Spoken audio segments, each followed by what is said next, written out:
Good afternoon, everyone, and thanks for being here. We have a very tight, packed program for today. Let me make two quick announcements. One, we will have a closed session at the end of this session, and we will adjourn from the closed session today. As indicated, we're a very tight session, so I apologize. We have to move the time on in terms of the speakers and the questions to ensure that we meet all of the items on the agenda.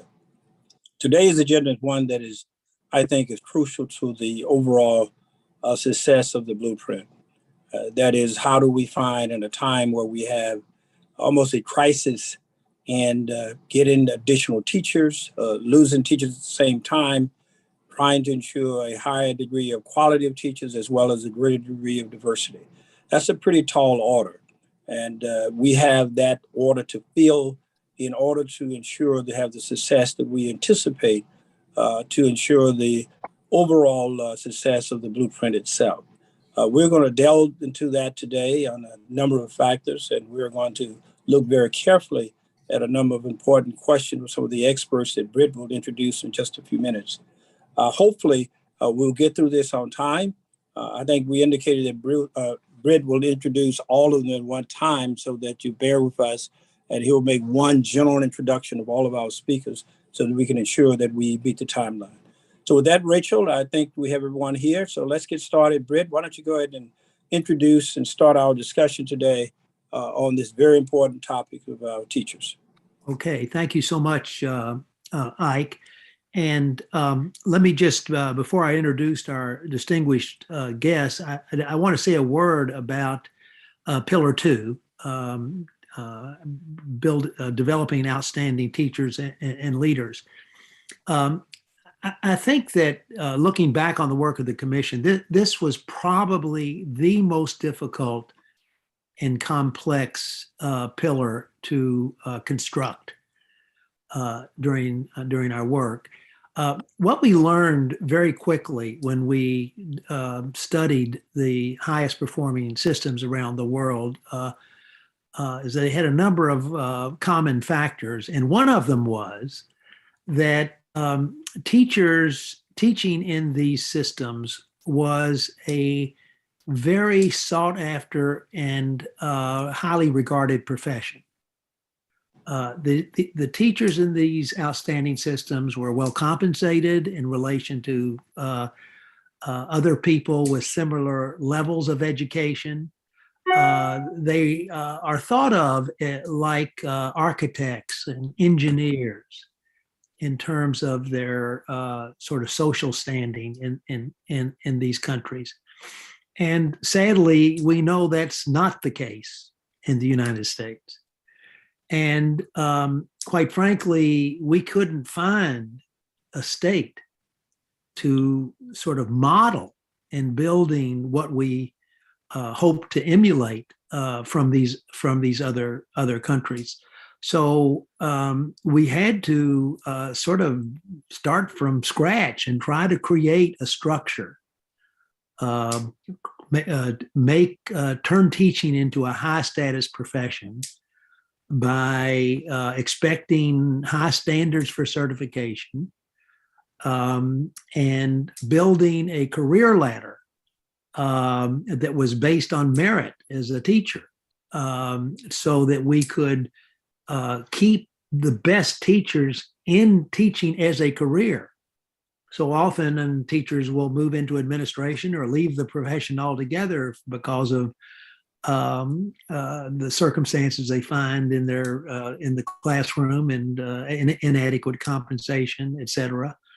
And so building this career ladder so that we could recognize and advance high quality teachers was, I think, a real innovation in our work. And then, we looked at the national board certification, and there was impressive research presented to us about what a difference that can make in the quality of teaching. And so we built all of this into Pillar 2. And as I say, it really is a new paradigm, I think, in the United States, but its goal and purpose is to not only develop high quality teachers and leaders in our schools, but to make this into a profession that will attract some of the best and brightest into teaching, as happens in the high performing systems around the world.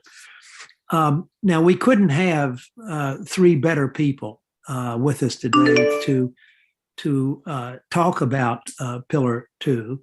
And I'm going to introduce all three of them right now, and then we will get into their presentations. Our first presenter is Professor Linda Darling Hammond. She is the Charles E. Ducoman Professor of Education Emeritus at Stanford University. She's had many leadership roles in education. She's the founding president of the Learning Policy Institute, which was created really to study and develop policies on equity in education. She's past president of the American Education Research Association, from whom she won a Lifetime Achievement Award. She, from 1994 to 2001, she was executive director of the National Commission on Teaching in America's Future. How relevant is that for our discussion on Pillar 2? And in 1996, this commission produced a report, What Matters Most, Teaching for America's Future. And that was named as one of the most influential reports affecting U.S. education in the past decades. President Barack Obama asked Professor Hammond to direct the policy transition team on education. She currently serves as president of the California State Board of Education, and I must add, was a very important resource for us during the work of the commission. She came and spoke to us, and we were in fairly frequent communication with her as we built out this pillar. She will be followed by Senator Paul Pinsky, a longtime friend of mine. Senator Paul Pinsky has been a member of the Maryland State Senate since 1994, and he represents District 22 in Prince George's County. He was previously a member of the House of Delegates for 7 years. Paul has been a member of the Education, Health, and Environmental Affairs Committee since he joined the Senate, and has been its chair since 2019.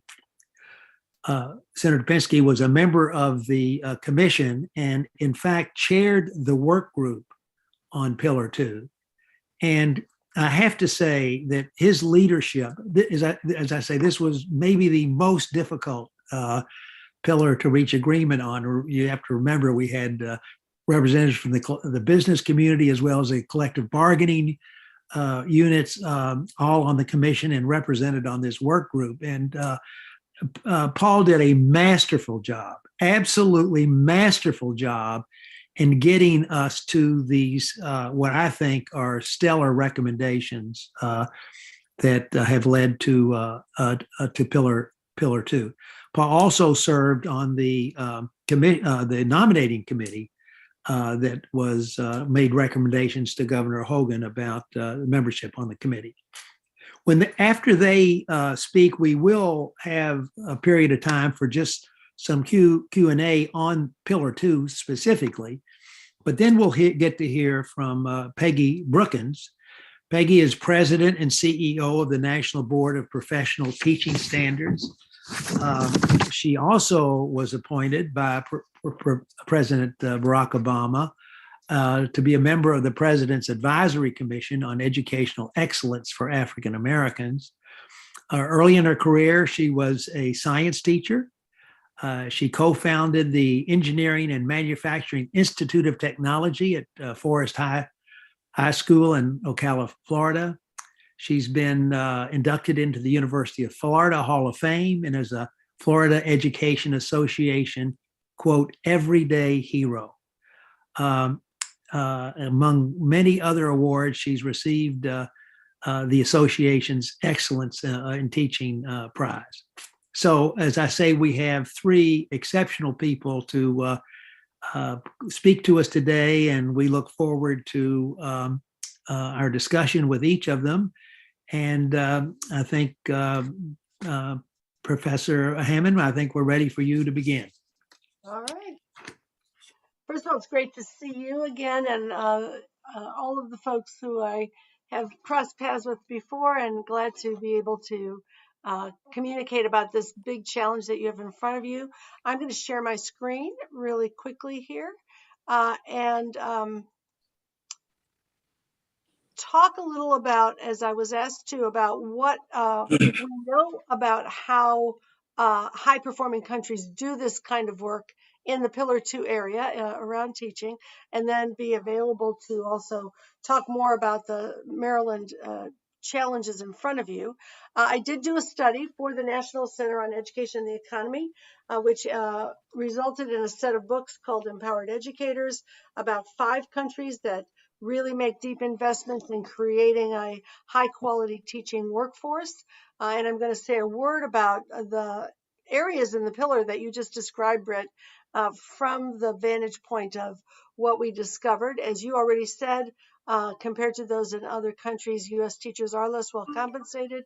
Just FYI, we published something recently at LPI showing that Maryland teachers earn about 89% of what other college educated workers in the state earn after adjusting for the work year. So just gives you a little calibration on that point. And have less support for preparation and mentoring and high quality professional learning, and less likely to be able to move forward in career responsibilities or to have time for collaborative planning. One thing I'll just make a point on that because we'll come back to it. In the world, U.S. teachers teach more hours per week and more hours per year than any others in the entire world, and have less time for planning and collaboration than teachers in most other countries. So that's an issue that gets us to the point that you've raised around the Pillar 2 areas. I'm going to plug my computer in real quick here because it's about to run out of juice. Around preparation, licensing, financial aid tied to service, diversifying the teacher workforce, making compensation competitive, developing career ladders, and redesigning schools so they have that time for collaboration. So I know that's all on your plate. And I'm going to say a word now about how we see these challenges being addressed in other countries, especially the ones that we studied.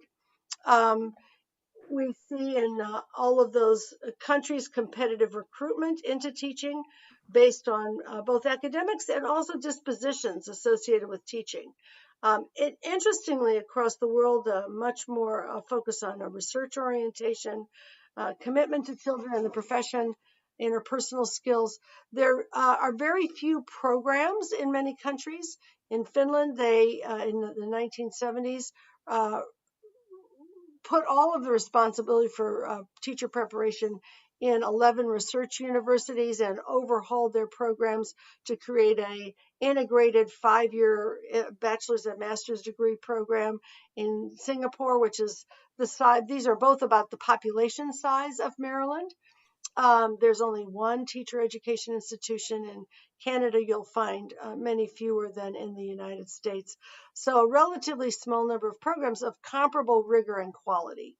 And so you're guaranteed when you get there that you're going to get a comparable preparation. Preparation is completely paid for in Finland and Singapore with a salary or a stipend while you train for all teachers.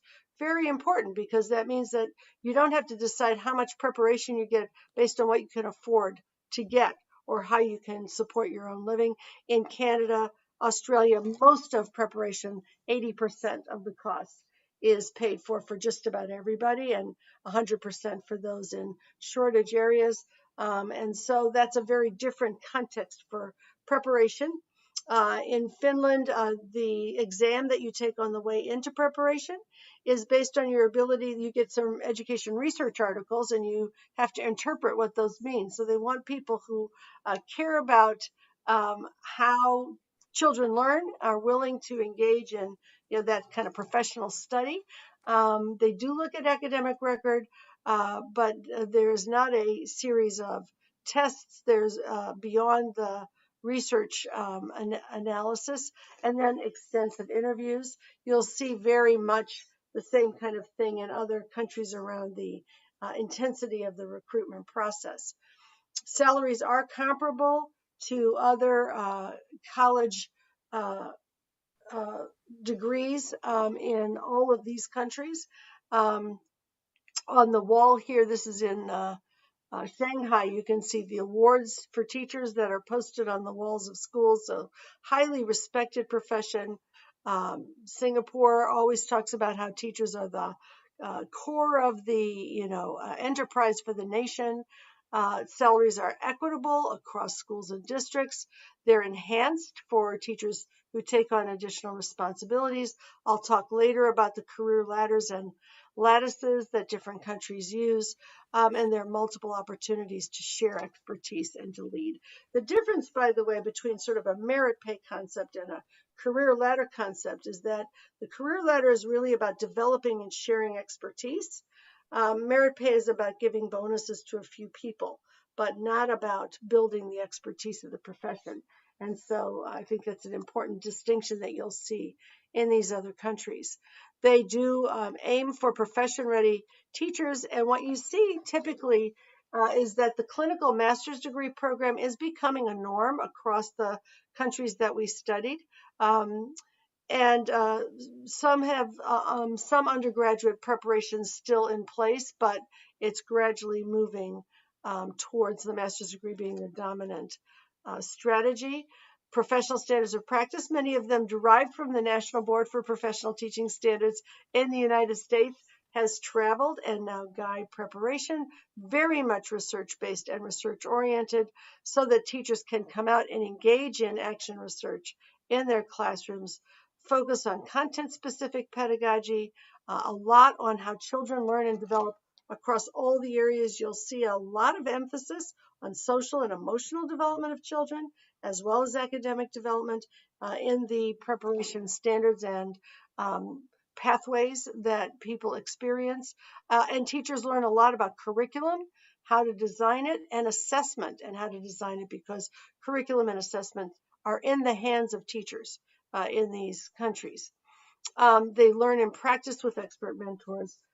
Professional teaching school partnerships are increasingly commonplace, very tightly connected to universities with common expectations. So these professional teaching schools really are what you know in Maryland has had some initiatives around this in the past, places for state-of-the-art practice. You can't learn to teach by looking at somebody doing things in a way that's different than what you aspire to learn to do. And we need to really build these very professional places for the preparation of teachers, and I would say school leaders as well. In Finland, the model school, every single teacher is prepared in a model school attached to the university and actually operated by the university, or in a partner school. These are public schools that serve diverse students in the public school space, but the mentor teachers are very, very highly educated. They are clinical professors in the university. They're attached to the university. These are three of the people I met in a professional model school in Helsinki, who had master's degrees, PhDs, were working on research, publishing books, and very tightly involved with the professors who also worked in the model schools, in the partner schools, with the teams of student teachers who were there for that full year of clinical practice.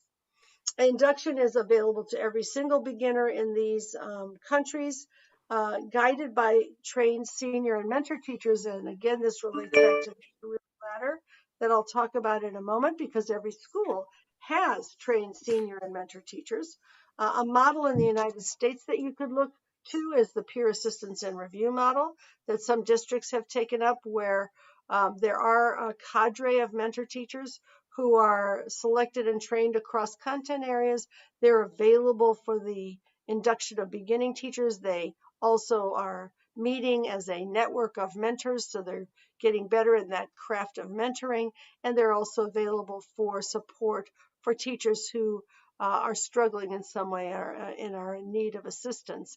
That's the closest we've come in the United States to beginning to build a cadre of regularly available mentor teachers. Teachers in those first years get in-classroom coaching, but also get curriculum and lesson planning support and seminars on key topics like how to work with parents, how to work with students with special education needs, and a variety of other things that often come up in those first years of teaching. They have a reduced teaching load. Most of these programs are 2 years in Toronto, Canada.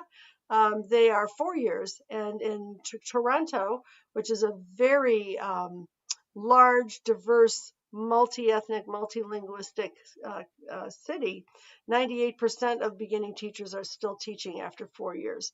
And attrition rates are much lower, less than half of what they are here. And that's essential because to get to a stable, well-trained, highly accomplished teaching force, you've got to keep people in the profession.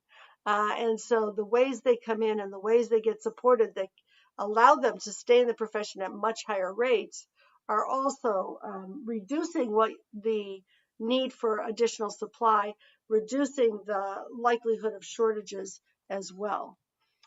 They do a lot to develop high quality teaching and professional learning, and it's all freely available, job embedded, organized around the curriculum. There's a national curriculum or a provincial or state curriculum in all of these arenas that really guides the work that teachers then can do together. And in many cases, there are research grants and collaborative research opportunities. And there is this time that I mentioned, 15 to 25 hours a week for collaboration, plus additional time for professional learning. When you think about how they engage in professional learning, this comes from the work in Australia. Teachers as teams will take up this question of what knowledge and skills our students need, what knowledge and skills do we as teachers need, how do we deepen our professional knowledge and skills, and they design access the professional learning needed. They together will engage students in new learning experiences, then evaluate the impact, and then go through the cycle again. In Singapore, all teachers are part of action research teams that meet regularly. They're led by the senior teachers, and they're always taking up problems of practice that they explore together.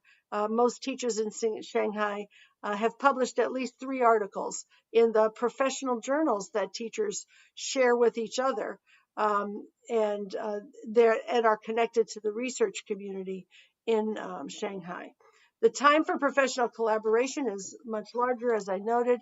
Here's a schedule for a teacher in Singapore, and you can see that the green periods are the periods for professional learning and planning. So I know that any U.S. teachers looking at this would be sort of drooling at the amount of time to get better at their craft and to work individually with parents and kids and with other teachers. We know from the international studies like the TALIS survey that professional learning is desired as collaborative, and where there's more opportunity to collaborate in that professional learning setting and team teaching and reciprocal observation, teacher self-efficacy goes way up. As teacher self-efficacy goes up, teacher effectiveness also goes up. Finally, the career development. This is actually a teaching contest in China. We have like Ninja Warrior and we have, Iron Chef and all that. They have teaching contests and people demonstrate great teaching techniques. That's one of the ways they illustrate what the new pedagogies are, and people earn awards for the quality of their teaching in those contexts. This is the teaching career ladder in Shanghai. The junior level, there's a mid-level, there's an associate sort of professorship and a professorship level. There's a senior level. And it's a little bit easier to see in Singapore how it plays out into areas of expertise. In Singapore, there are 3 tracks that you can decide whether you want to move along. One is a teaching track where you can go from senior teacher to lead teacher to master teacher. The principal master teacher earns as much money as the principal. There's a leadership track, which moves through head of department, vice principal, principal, and on into the Ministry of Education. So the ministry is staffed by very expert professionals. And then there's a senior leadership track, which is specialists in curriculum and assessment and other fields like that. Every single school has senior teachers, and they are able to be trained in the university for the tasks that they'll take on, which are they'll learn, for example, how to become a good mentor teacher, how to become a leader of a professional learning community, how to support action research, how to engage in lesson study. So there's a whole learning process that's available for those teacher leaders as well as the administrative leaders. Australia's developed career advancement systems based on national standards that look a lot like our national board standards. And they do a review of teacher portfolio and practice, much like the national board review. And then they have steps associated with greater responsibilities. In Ontario, there's more of a career lattice, which opportunities for growth are developed from initial teacher education through induction, through learning and leadership, and then more specific areas for leadership like coaching, department chair, and project or team leader. The last point I'll make is that these exist in this very integrated teaching and learning system where all the elements relate to each other.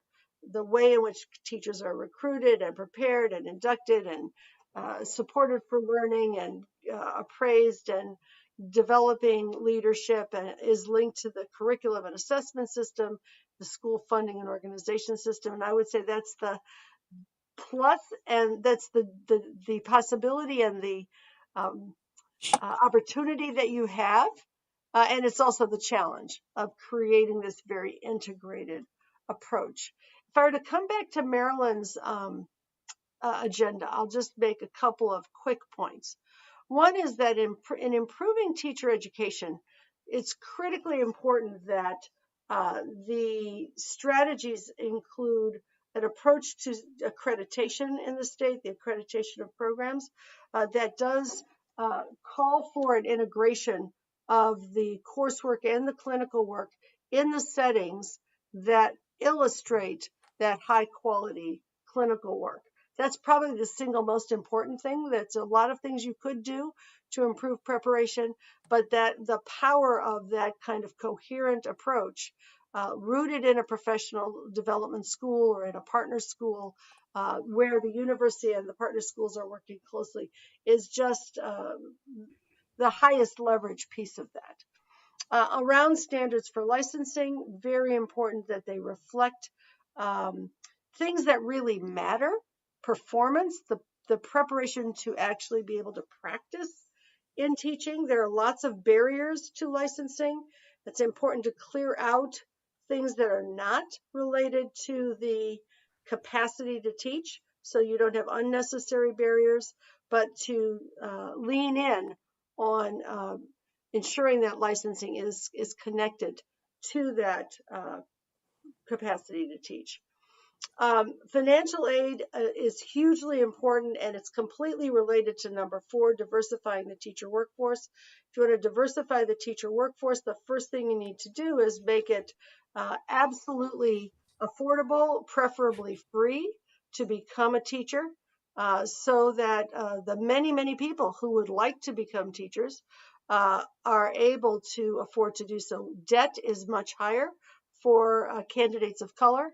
And the disincentives to enter teaching with lower salaries and all of the demands, can outweigh the capacity to become a teacher if you don't get the financial aid widely available particularly for teachers of color, for those in shortage fields, for those who will go into high need locations. So I would say that that's an incredibly important piece. I think, these other countries simply see it as an investment. That everyone who wants to teach should get the opportunity to get high quality preparation without going into any debt at all. And then the competitive compensation is a place where Maryland is in better shape than many other states, but can make some greater strides, and then needs to deal with equity across school districts as well. Finally, on career ladders, that's a very tough agenda. We've tried it in the United States a number of times. I'm glad that Peggy Brookins is here to talk about board certification, because it's a critical stepping stone. And I think the most important starting place for career development, for career leadership, is to create the opportunities for people to share their expertise as they develop it, and learn more about how to share it through mentoring, through coaching, through that kind of leadership of the development of the entire profession as a critical element of beginning some process towards career ladders and career advancement. I'll also say all these countries are very aggressive about finding dynamic teachers who have exhibited leadership and making it very plausible and streamlined and worth their while to also go into school administration, because we need school leaders who are instructional leaders who really bring that expertise and that dynamic with them into the leadership roles as well. Finally, redesigning schools. There are schools in the United States that have redesigned, that have rethought the school schedule, have figured out how to get that additional 8 hours a week into the schedule for teacher planning, collaboration, for that additional time for decision making and involvement in the distributed leadership of the school. We need to study those places. We need to make those models and designs available to those who are trying to do this work. This is a moment in the follow-up of the pandemic to finally shed the factory model design that has held us in place for 100 years, and that makes teaching a very challenging and under-supported activity.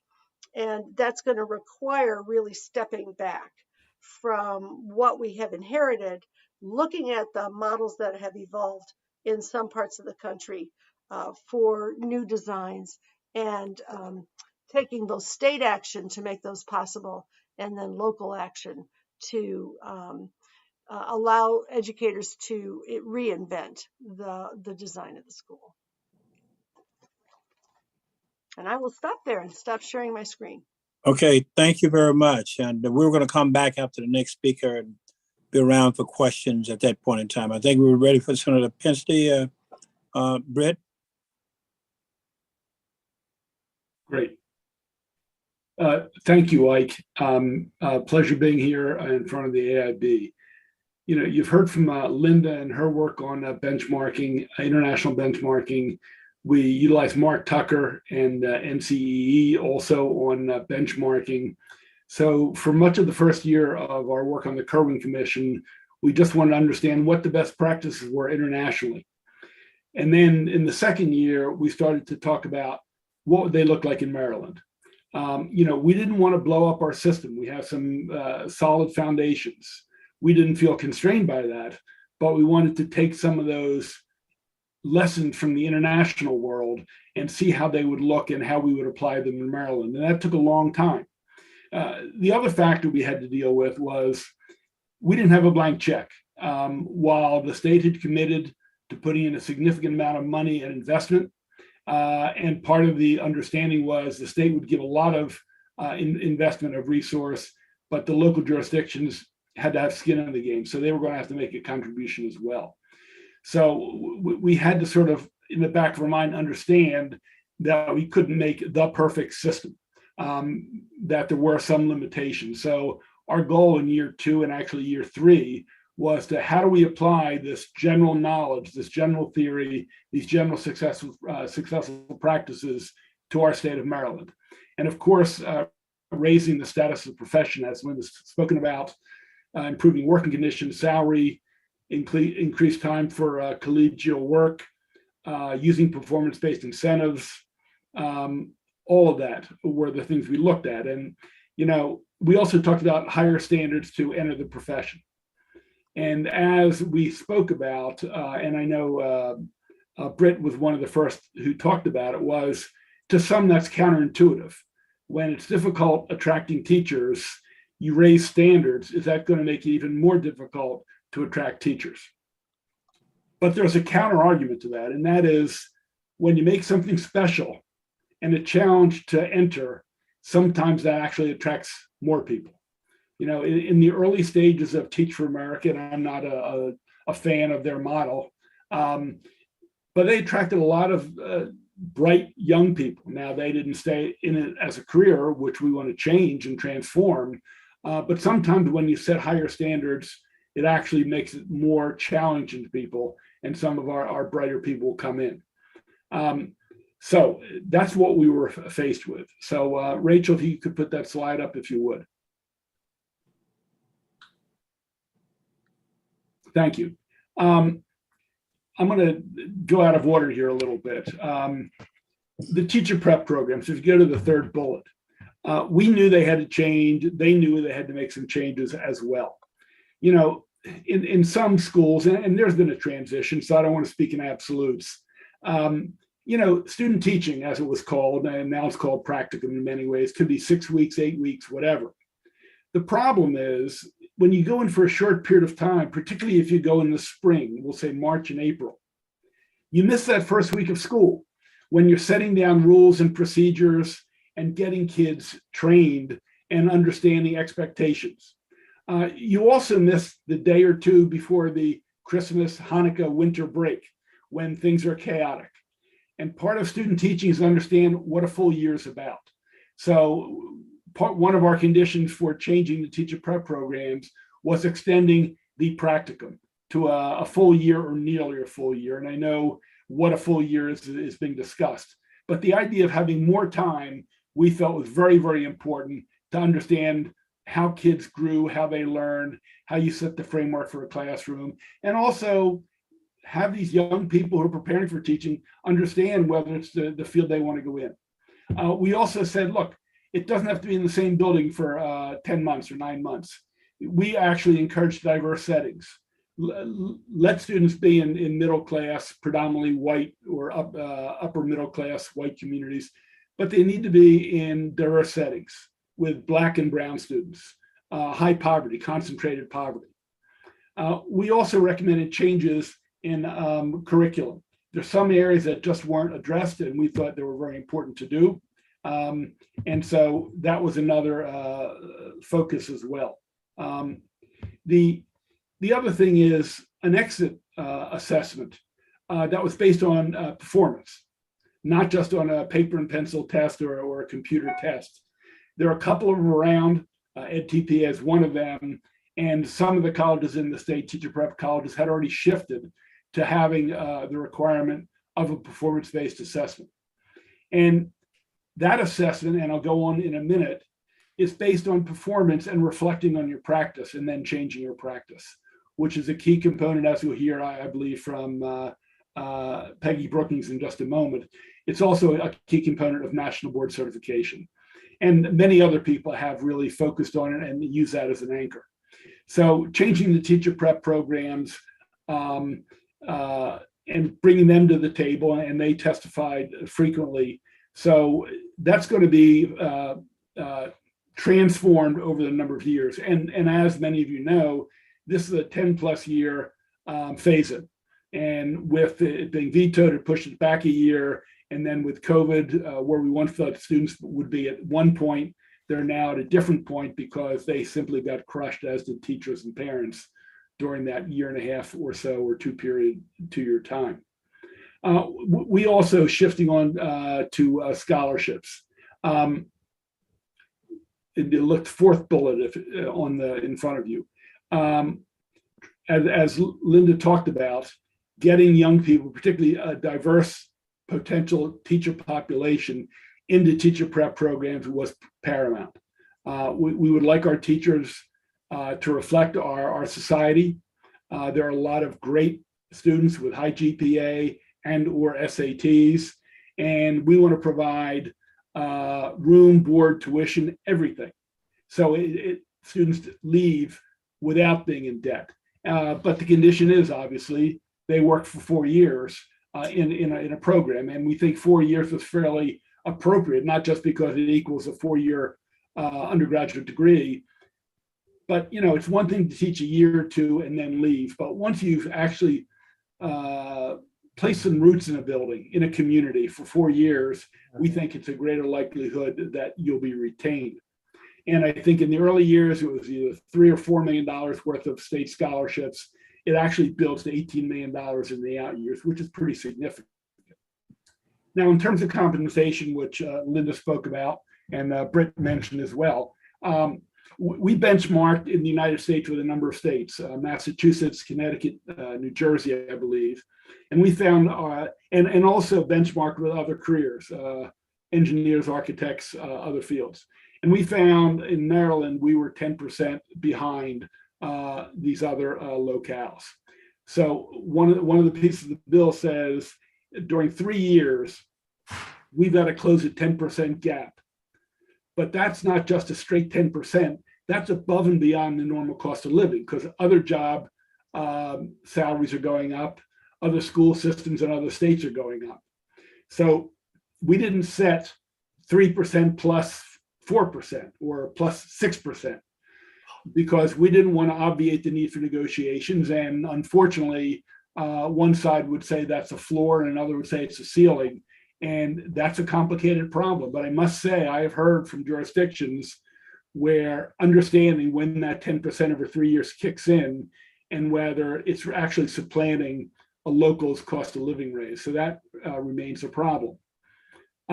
In the second bullet, you'll see we call for a starting salary of $60,000 in school year 26-27. We went round and round. Should it be different depending on the region, whether rural or urban suburbanized? And at the end of the day, we were very concerned about poaching of some systems hitting it and some not, and some of the more stable, maybe rural programs losing people. So we said by that year, all systems had to be at $60,000. Now, some will be reaching naturally, some are going to have to artificially prop that up, but that's just something we think is crucial if we want to retain the goals we had in mind with the blueprint. Incentives. If you look at incentives, 3 bullets from the bottom, this gets the national board. I'm a big fan of national board. I have a close relationship with the National Board and Professional Teaching Standards, and I started the program here in Maryland. And I've heard from more than 1 or 2 or 5 teachers that those who pursue it and don't achieve it still feel they're better teachers because of it. And that's because, again, it's based on reflecting, looking at your practice, changing your practice, getting feedback on your practice, having to actually write about what worked and what didn't work. And when you do that, it's the people who can't do that who don't have the capacity and probably shouldn't be in the field. And I've learned that through many areas. Research for Better Teaching, Jonathan Safier, I've seen his evaluation system, and the first question an administrator should be asking when they bring someone in for their post-observation conference is, what do you think worked, what didn't work?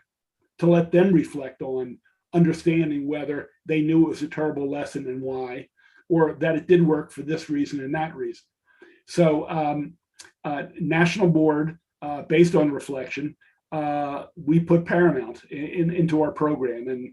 And we say that any teacher who achieves national board will get annually $10,000. And if you're in a high need school, you'll get an additional $7,000. Hopefully that'll be an incentive to get our best and brightest and great teachers in front of the kids who need it the most. So if they achieve it, that's $17,000 annually to increase their salary. So, and we think that's very significant. which leads to the other question, and that is about a career ladder. We think they're important. We think they can be creatively done. And we set a framework in the law. We don't say every detail. We're leaving the details to the locals to discuss, to negotiate. But we say you have to at least adopt the framework and the minimal floor that we put into the law. So, for example, part of our reasoning is to keep great teachers in a schoolhouse, so they don't necessarily move to become an administrator just because they want to make more money.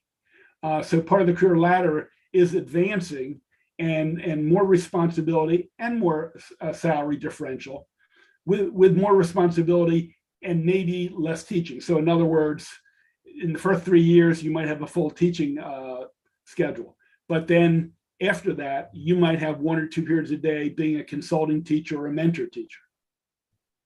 You might have more time and more incentive to oversee student teachers. And the career ladder goes all the way to the point of being a liaison with the teacher prep program in the nearby university. So we have a large, I don't want to say latitude, but longitude of steps that we call for, and that can be augmented by the local jurisdictions. So we have some must-haves, if you will, but allow the locals to fill it out and negotiate. We think it's important. There are a number of different offshoots if people don't want to take on additional responsibility or achieve more skills and want to stay as a classroom teacher, they can do that. We have a strong incentive and encouragement to have all teachers move towards national board certification. At one point in the discussion, we were going to make a requirement. That was changed. That was possibly a bridge too far. And of course, there's a program for people who want to go to administration, but we would like to see more administrators prospectively have national board experience where they understand instruction, reflection on practice. We think it'll help them being better observers, better evaluators, better instructional leaders. We call for higher certification standards. In a couple of years, we're going to require whatever performance-based, whether it's EdTPA or one of the others that get developed, as the expectation for being certified in the state of Maryland. So that means if you come from another state, you will have, I believe we have 15 or 18 months. I haven't looked at the bill in the last period of time. They'll have that time to take that assessment and go through that assessment and achieve it. We think praxis had a purpose at a time. We don't think that's necessarily the right assessment to use going into the future. And our hope is that other teacher prep programs we pull in from Pennsylvania, New Jersey, will start to use performance-based exit exams in their teacher prep program. And if they've already passed it, they're clearly going to be accepted and receive their certification. Let me mention a couple other quick items. Reduced teaching time. Dr. Darlene Hammond spoke about it. In many other countries, I think in some Asian countries, as much as half time is used working with our colleagues, talking about why students are being successful or not, and what needs to change, and whether it's instructional or it's other social, emotional situations that are getting in the way. Now, we realized very early on, it's very expensive to increase planning time. So we have added increased planning time in the out years, in the back years of the 10 years, in year 8, 9, 10, 11, because of the cost of it. We want people to have more time to work with colleagues, to look at their practice and change their practice. And we're calling for adding a second planning block for all teachers ultimately, but it's clear we need to start with the new teachers, the rookie teachers,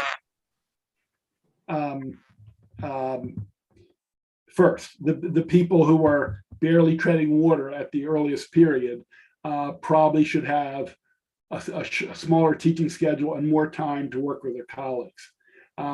And finally, let me end on this. I've been working on PAR programs for a number of years. I've looked at Cincinnati's, I've looked at Columbus's. I helped implement the one in Montgomery County, Maryland, where consulting teachers give serious support for year one and sometimes year two to first year teachers and teachers at risk. They give them the kind of support they need. And then after that year, 2 years, they report to a panel of teachers and principals saying they should proceed, they're doing great, or there are problems, or they don't have the capacity and shouldn't be in the field. And then you have people, teachers, as well as principals, deciding not to renew or hire someone, retain someone. And, you know, I think Montgomery County has a great one, and we actually add incentives to move the other 23 jurisdictions to adopt it in a much more serious way. A few of them have parts of a peer assistance and review program. But again, if you put all this together where you're giving serious support to new teachers, you give them the feedback they need, and then you help them all the way through in terms of career ladder. And if you add that to the teacher prep operation, which will be changing, looking at performance-based operations, more practicum, more feedback, we think we can have a greater effect on teachers. And I think, and I think Linda mentioned this, and I want to mention it in closing. Everyone talks about attracting, retaining teachers. You know, by the fifth year of the cohort, between 40 and 50% have left teaching. The number is usually around 45%. So that's almost a 9% loss a year. If we can lower that by 1.5% or 2%, attracting the teachers will be less of a problem and we'll have fewer openings to replace. And the way to retain teachers is to give them the support they need, the time they need, and the compensation they need, and the professionalism they need. And they're not going to look for other jobs. You know, they're going to stay in the profession. And if the culture in a building changes, and I believe if you begin to have 3 or 5 or 8 nationally board certified teachers, they can spread that knowledge and that belief system to the whole school. So, and if we have the right incentives to get people into the high need schools in front of our poorest, and that obviously is a frequent overlay with Black and brown children in our state, and have that culture change in that building, we think it puts us along the right road to improve the status of the profession and attract people into the profession. And just I want to end with this caveat. This has been a hard year for teachers. And I expect it to be. Going from at home to in school, you've got to retrain yourself, you got to retrain the students, you got to relearn rules and procedures. And it really has burned out a lot of people, even people with many years of experience, terrific teachers. And I think next year things will get better. But there are people who are saying, I just can't do it anymore. So I think we may have a blip on the screen, and it's unclear how that plays into our drive to attract and retain more teachers, because we've got a law here and it's going to take 10 years. And my only advice is we have a plan, we need to stick to the plan. If we have to tweak it, we have to tweak it, but we want to stick to the plan. We don't want to lower our expectations. We want to show this is a serious profession, and we want to attract and retain the best and brightest. Thank you. Thank you, Senator, and thank you, Ms. Hammond. I think we're ready now for a few Q&As at this point in time. I'll start off with one to both of you, and I'll start with the senator first. As a senator and the General Assembly made a huge investment into the future of the state of Maryland, as well as the previous investments you've made over a number of years. And we've talked about all the new things we need to do for teachers to enhance their qualifications, to give them greater certifications. How confident are you that in so doing, we will lose a great deal of those teachers, not to other professions, but for teachers even in other states? You see, when Ms. Hammond talked earlier about poaching and other challenges that will come about. It's not the case in, some places in China and other places because it's sort of a unified system. But here, is there any concern for the investment of the taxpayers that once we've produced all these great teachers that we are producing a pipeline for other systems around us? And how confident you are about that? Okay. Some people will leave the profession because they decide by 5 years it's not the kind of money I need to raise a family or buy a house.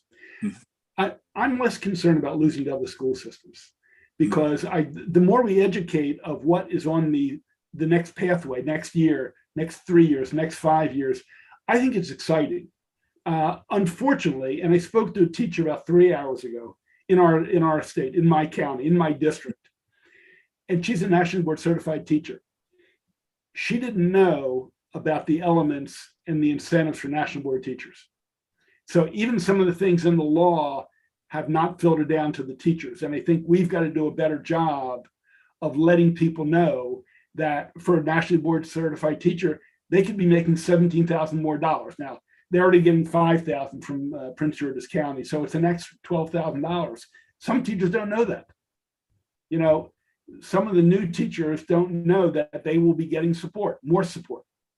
And I think if people know in some years down the pike, they're going to have more planning time and hopefully less time covering classes because they can't get subs. I don't think we're going to lose to New Jersey or Pennsylvania or to Delaware or to Virginia. I think the incentives we have, the salary support, I'm less concerned with losing them to other professions than I am if people say, this was the wrong path, let's stop it. And then we'll lose people to other industries. And the question for Linda,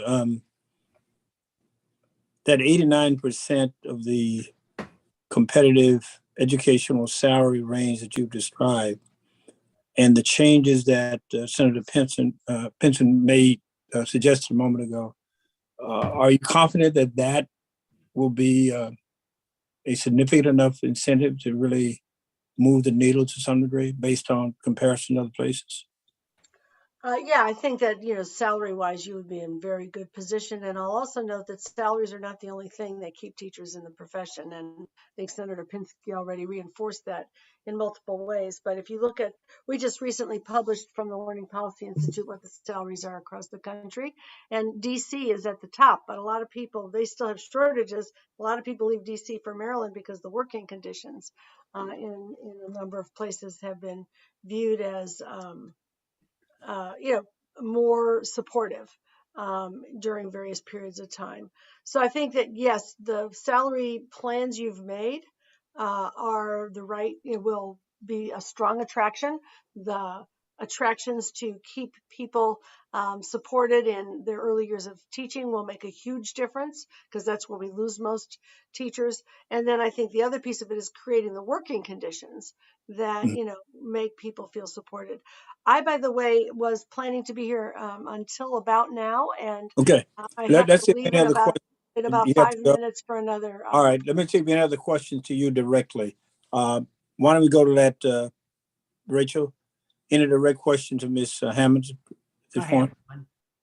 Dr. Kerwin. Yeah, so I'm going to slip in too, but while I'm reminded, I'll keep them in the 5 minutes in mind.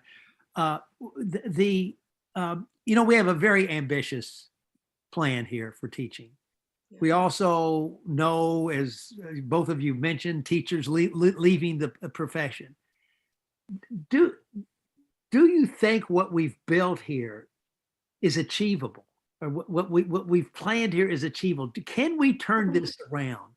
Do you think, Linda, the structure we've created and the changes in the way the profession is going to work isn't enough to really begin drawing in larger numbers of high quality people? I mean, nobody knows the teaching profession in the nation better than you do.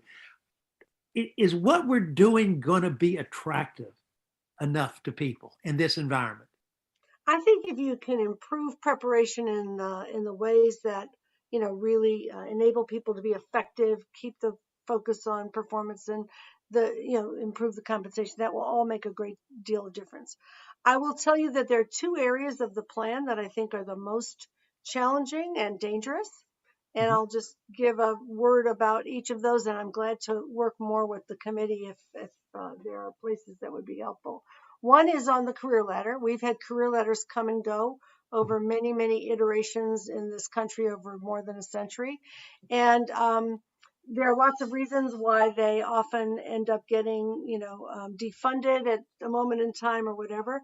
I think it's going to take a lot of real thoughtful work to figure out how to build that in a way that can be sustainable and supportive in districts.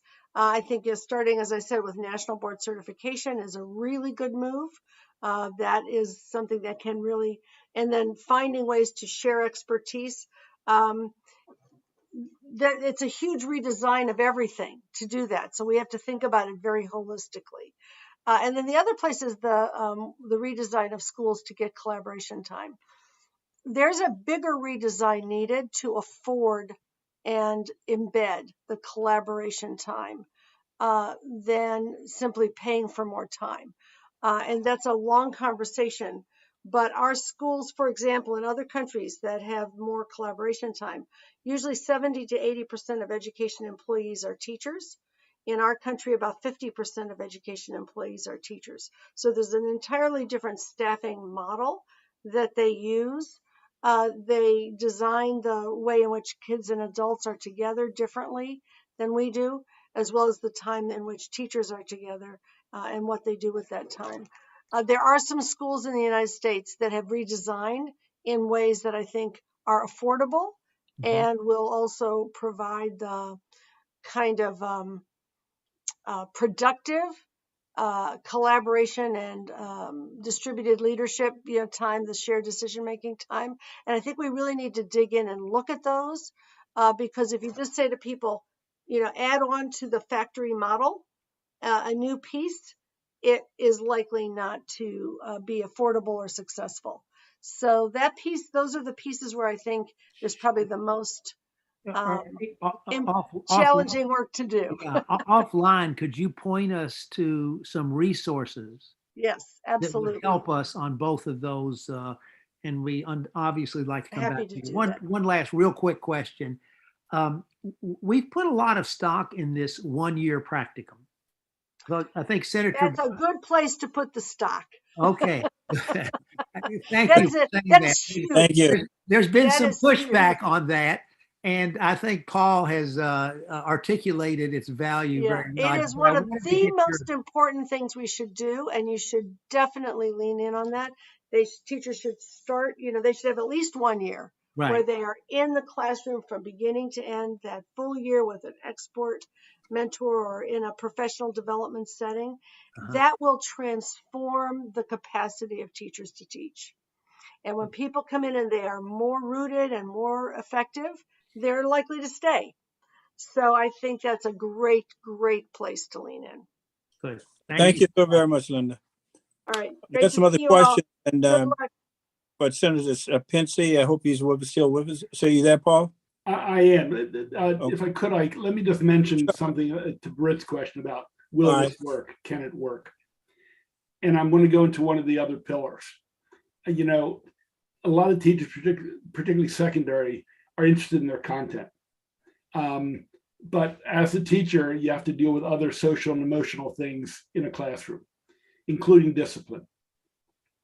And I think the pre-K element of the blueprint and the tutoring are crucial.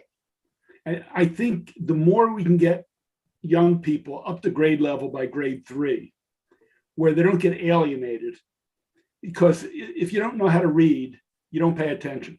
If you don't pay attention, you act out to get attention. And then you get in trouble.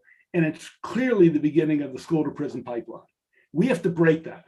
And I'm a big fan of tutoring, a serious tutoring that's proven, not full class tutoring. And to me, that's not tutoring. But if you can get a young person to grade level and keep them there by age 3, they're going to pay attention. They're not going to see the need to act out. And I think the pre-K giving them the foundation, and then we have tutoring for the first 5 years of the program, starting in the very highest concentrated poverty, working its way down. I think it's crucial. I also think small group tutoring allows a student to have another adult to build a relationship with. And some of them are in tough times. They have one parent who might be working 2 jobs, and the older brother or sister is helping lead the family. And having another adult that they can connect with is very important. So I think the more we can be successful academically over the next 5 years, one, there'll be fewer discipline situations and problems. And I think that does drive away some teachers. They said I didn't get into this to be a disciplinarian. So I think all of these are interrelated, and they build on each other. And I think if we're successful, for that young child who's maybe in kindergarten now, and we get them reading where they might not have been reading, it's only going to get better in the years to come in terms of their engagement in the material. And I think teachers feeling that the kids close to grade level, I can help them, they're not 3 grades behind, and I've got this very large disparity in the classroom, because that takes a lot of energy. When you've got kids at one level and another level, and breaking up your assignment and your program using different language, different books, it really wears on a teacher. And again, they have to have that skill. But I think the more we can get young people on grade level in reading and calculating, I think it's going to make life a lot easier, and people are going to want to be here. Thank you, Senator. Are there additional questions for the senator?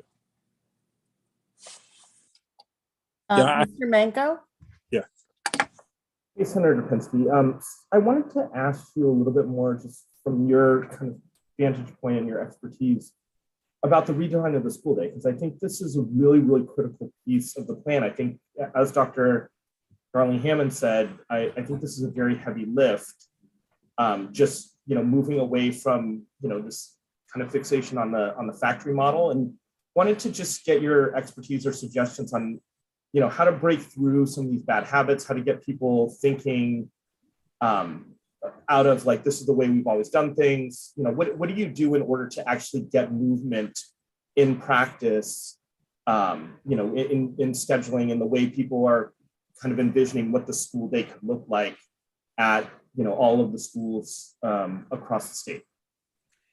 Well, first of all, I think it's got to be the school day and the school year. I think you got to look at both of them, Joe.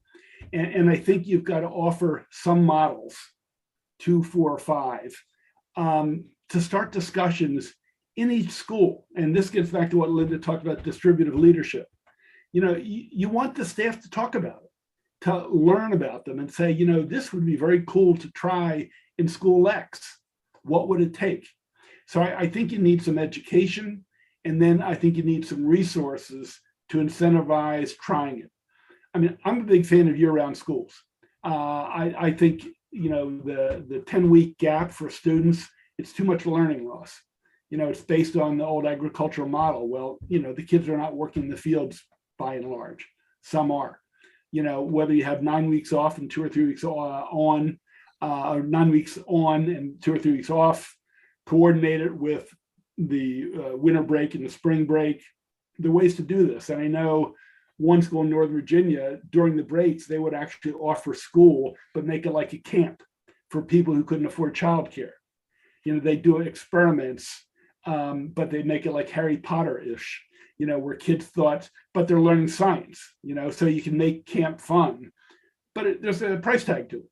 So I think we have to look at multiple models of a school day, a school year, float them out to people, and get the teaching staff and the local community. And I think, we can have laboratories, you can have within a local jurisdiction, they could have a pot of 3 or 4 schools try to do X, or in another county, then try to do Y. So I think it's education, looking at them and look, you don't want to put out harebrained ideas. You want some that have shown to work. But I think that's a conversation that should happen. And I think you want to have the stakeholders, not just the central office or the principal making those decisions. You want the staff and the parent community involved in it. Thank you. Rachel, any other questions there? Dr. Kerwin. Yes. Paul, thank you so much for being with us today and your really wonderful comments, and quite frankly, your leadership in getting us to where we are with the pillar. One thing that I worry about a bit is what we're doing is going to require such enormous change in the way everybody does things. And as we all know, people don't find change easy. And, we already begin to hear, well, we need to modify this. We need to modify that. And, I feel strongly, and I think my colleagues do on the board, AIB, we've got to be very, very thoughtful about any kind of tweaks to this, to what has been put forth, particularly early on. Maybe based on data and evidence that we will need to make some trends, but holding the line, particularly in the early years, seems very important to me. And I just wonder, there'll be people from various local districts complaining to legislators that, oh, we need to change this. How do you think the General Assembly will handle this? I mean, do you think the General Assembly will be as one with the AIB on holding firm till we get this thing up and running, and then making thoughtful changes and adjustments as we learn more down the road? Look, I voted to forward your names to the governor because I respect all of you, and I trust you, and I trust your staff. I've worked with Rachel. Are people going to be frustrated or anxious? Absolutely. But I can tell you this: I was in a classroom for many years. One thing teachers have experienced is what's the flavor of the month. And that something comes, it's here 2 or 3 years or 4 years, and then it goes. And you don't want to fall into that narrative. You absolutely don't want to. So I agree with you, Britt. You got to hold the line generally and give it time to work.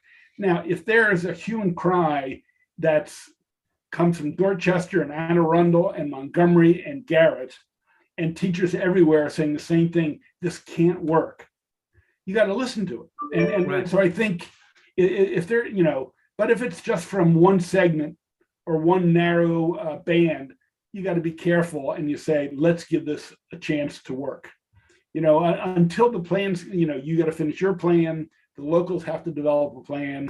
You've got to fill out your staff to be the liaison and be embedded in each local central board office. We got to play the lead here. Part of our belief was, it's not business as usual. You have the authority to hold back money, and you don't want to use the hammer. But the fact is, we think those 20 or 30 or 45 recommendations, by and large, make sense. And until there's a hue and cry that crosses geography, race, and everything else, where everyone is saying the same thing, you need to tweak this or change this. I think you got to hold on to it, but you don't want to be so rigid if something's wrong. And I think my colleagues will follow your lead. I mean, all of you are respected in the legislature. Rachel obviously has respect. I chair one committee in the Senate, and there are committees in the House. So do what you need to do. I spoke to a group last Monday, and I say, if you have the plan, you think it's solid, stick to the plan, give it time. But you can't be overly rigid if you've made a mistake. You have to acknowledge that. And look, I know there's been a discussion about what is a year.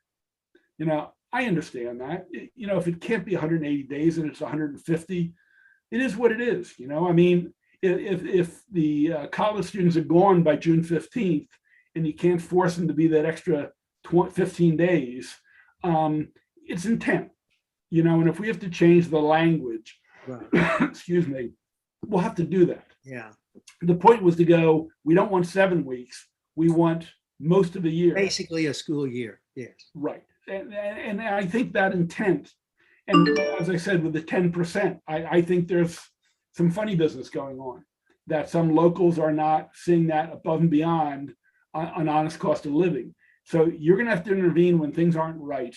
And if the law is too rigid and we have to make changes, that's what you should recommend. Thank you. Thank you. Thank you. Thank There you. any additional question for the senator?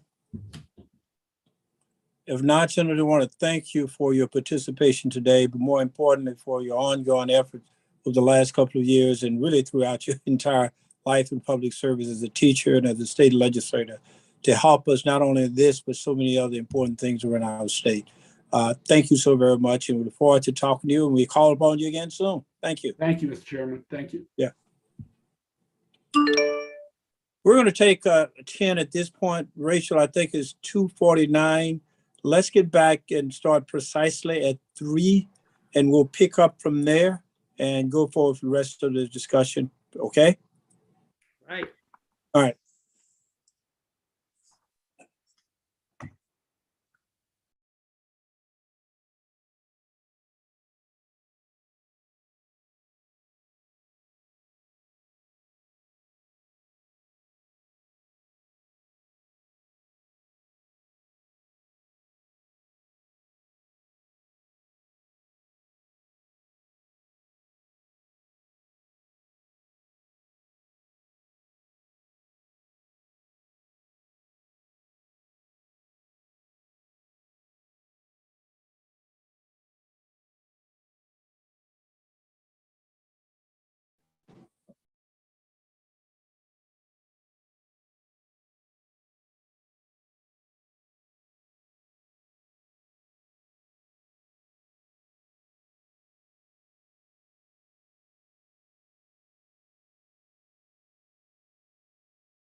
How are we for our attendees?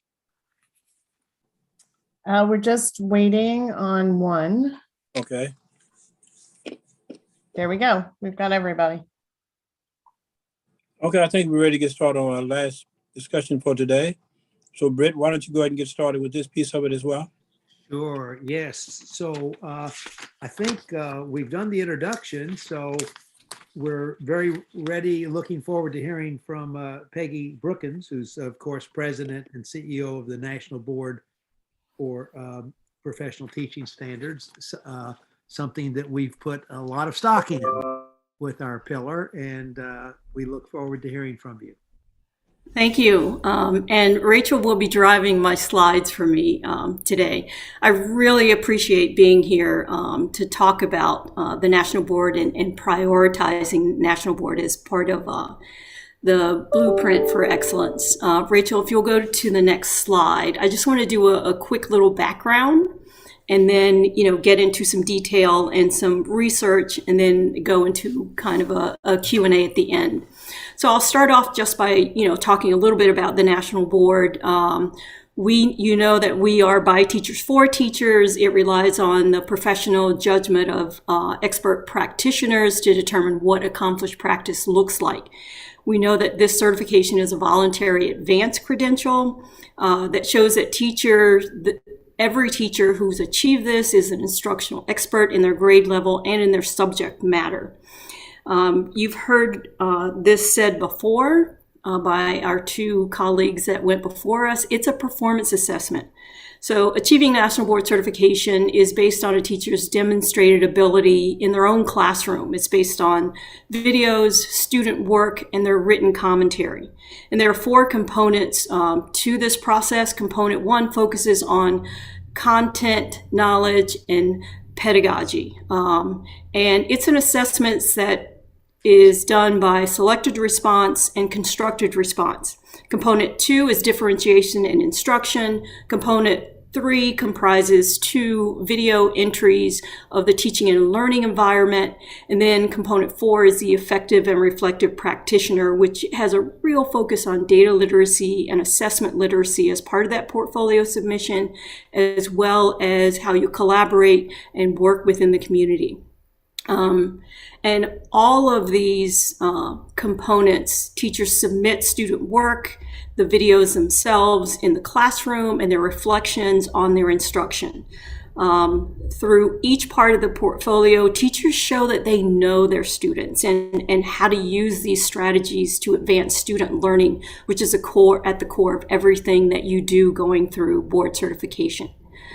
On the next slide, you can see that board certification is available in 25 certificate areas across developmental levels, subject areas, age ranges, and you can see it all in this chart. And when we think about teachers completing the 4 components in the cert area that best matches their situation, you choose. My certification area is AYA Mathematics. That's adult, adolescent, and young adult.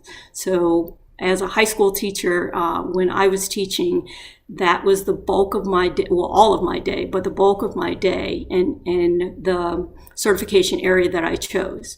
So in order to make the certification process more accessible, a few years ago, we changed the process to make it more flexible. When I initially certified early into National Board's tenure, it was a 1-year process. Now teachers have 3 years to complete 4 components. The 4 components can be completed in any order. A teacher can select between 1 and 4 components each year to do. If a teacher needs to submit retakes for any of the components, they have an additional 2 years in order to do that. So the flexibility process allows for individualized professional learning. This is steeped in standards-based reflection. And so each teacher in their classroom is mapping out their own journey. Teachers can tailor their learning to the content, to their needs, and more importantly, to the needs of their students.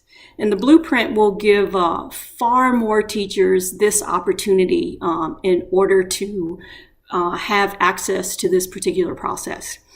On the next slide, you'll see starting this fall, on September 19th, we've launched a new policy. That policy change impacts the prerequisites that educators must meet in order to start their national board journey. The National Board will open this access by allowing candidates to begin the process of board certification before completing 3 years of successful teaching. While this change allows candidates to begin the process earlier, educators will need to complete 3 years of teaching employment before becoming board certified. So you heard Linda and you heard Paul talk about the importance of, early career teachers being mentored, the importance of the support system that they have in place. And we look at it as the importance of having a quality of professional development that keeps teachers in the field so that they have this North Star they're working towards. And so people ask, why did we make this change? The National Board wants to have open access and remove any barriers to accomplish teaching. Also, we're turning our attention to how we can be responsive to the greening of the profession. As the average years of experience of teachers gets lower and lower, by creating these opportunities for them to begin their pursuit of National Board certification earlier in their careers, we think it's a much better avenue. We've found that better supported early career teachers means increased retention, which means more experienced and effective teachers working with students. Your state also has the flexibility to decide what's best for you and your teachers. So what that means for your state is now that you have two options. You can have educators offered their board certification journey. One would be a traditional route, completing 3 years of teaching before you begin the journey.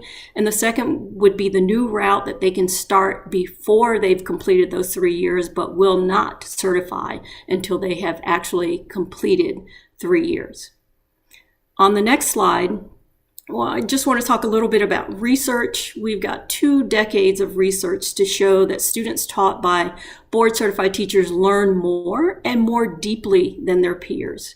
More than a dozen rigorous studies found that national board certified teachers consistently elicit additional learning from their students compared to their peers. Other studies show that students of board certified teachers demonstrate evidence of deeper learning. And if you've read John Hattie's book, he did a lot of research in this area. The consistent research of the effectiveness of board certified teachers, and particularly noteworthy when you compare it to the lack of research of effectiveness of teachers with master's degrees. As we help students recover and thrive following this pandemic, it's more important than ever that students, especially students in high-need schools who suffer disproportionately from the pandemic, consistently have access to high-quality board-certified teachers. On the next slide, I just want to talk a little bit and go a little deeper into one state. And that state that we've been working in consistently over the years is Mississippi. And this will give you a sense of the impact of MBCTs on student achievement. Mississippi enacted a series of reforms as part of an intense focus on literacy to ensure that all students were reading on grade level by the 3rd grade. And Senator Pinsky brought this up. This included doubling the number of literacy National Board Certified teachers in grade K-3. Research on this initiative found that National Board Certified teachers had a significant impact on kindergarten and 3rd graders. As you can see on the slide, kindergarten students taught by an MBCT were 31% more likely to achieve a proficient score on their kindergarten readiness assessment than other students, and 3rd grade students taught by an MBCT were 11% more likely to achieve a proficient score on their MAP test in English language arts than other students. And during the same period, Mississippi saw a dramatic rise in its NAEP scores for fourth grade reading, with fourth grade students making the largest gains from 2017 to 2019 in reading in the country. And we know that Mississippi has gone from 50th to 35th. That is significant. That is an incredible jump when you look at everything that Mississippi has enacted. On the next slide. Could I interrupt for 1 second? Because Sure. I've been talking about this for some time, and I've not fully understood it as well until most recently. I'm originally from Louisiana, right next door to Mississippi. And even in Louisiana, we tended to look down on Mississippi because it was far below Louisiana in a number of critical areas. And even today, it's still one of the poorest states. In terms of educational achievement overall, it is probably still in the bottom, way below in the bottom half. Somewhere I saw that there were fewer accesses to technology and all of the things that you would look at that would, in an effect, traditionally be barriers to the more effective educational achievement. And I just find this to be remarkable, and I just can't put my head around that quite as well as I should. And maybe I would have, in fact, when I first heard it, when someone mentioned, we're not reading as well as Mississippi, I thought they were talking about maybe a particular school in Mississippi, as opposed to the state of Mississippi. And what am I missing here? Because it has to be more than just this in terms of the board certified teachers. Am I missing something here, or is it you're making that comparison across the board? So you're not missing anything here. I just could not wait to get beyond this point. Okay, and so what we did when Governor Bryant was in office, and we have continued this with Governor Reeves, we started this probably about 6 or 7 years ago. Their focus was on literacy. Governor Bryant realized that in order to have an educated citizenry and not to suffer economically, they had to do something.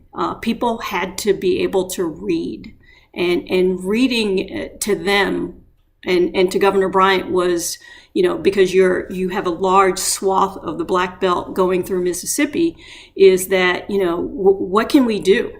So the National Board teamed up with the Kellogg Foundation and the Gates Foundation, and we have something called the World Class Teaching Program that we do in conjunction with 6 universities in the state of Mississippi, where no teacher is more than 2 hours away from one of these centers at the universities, and they support board certification.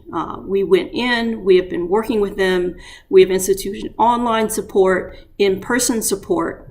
And then the other piece of the grant was we took board certified teachers and we brought in those students who had not passed the 3rd grade reading gate test.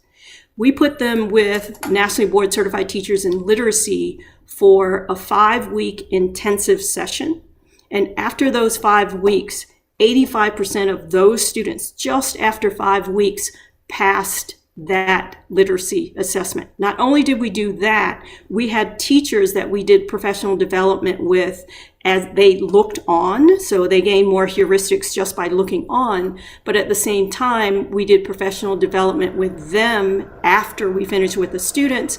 And so when they started to go back and filter into classrooms, then they were using those same skills. The other thing the governor did was he pulled out Was that required of the teachers, or how did they get the incentive? It's voluntary. National board certification is voluntary. Okay.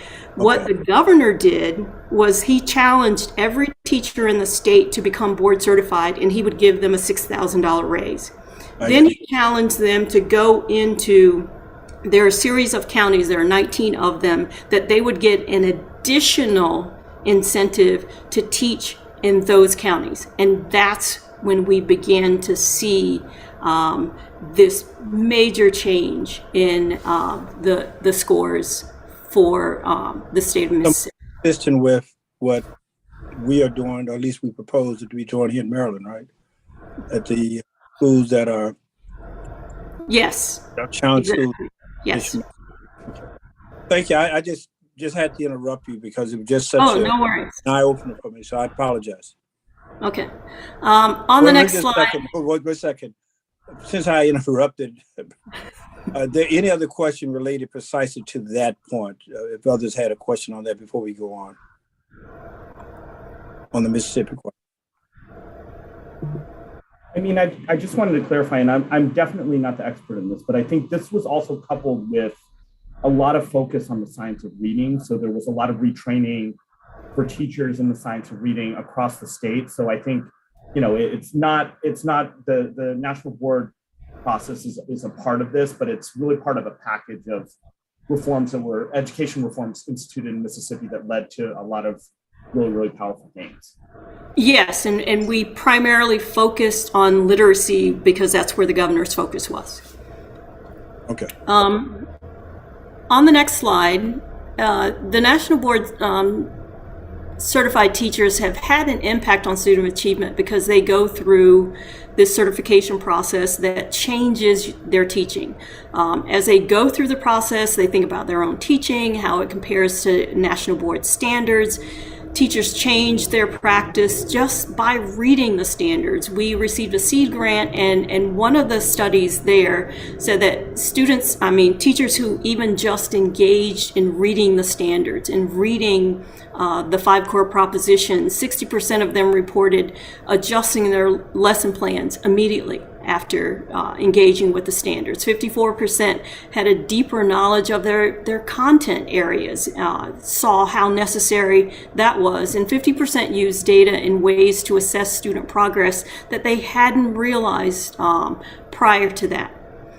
On the next slide, National Board has also had an impact on the profession itself. The research out of South Carolina finds that the 2020-2021 school year turnover for all of the South Carolina teachers was about 6.6%, close to 7%, and it was barely 3% for MBCTs. And there was a prior study prior to that about retention and the fact that board certified teachers remain in the classroom at 4 times the rate of non-board certified teachers within those communities.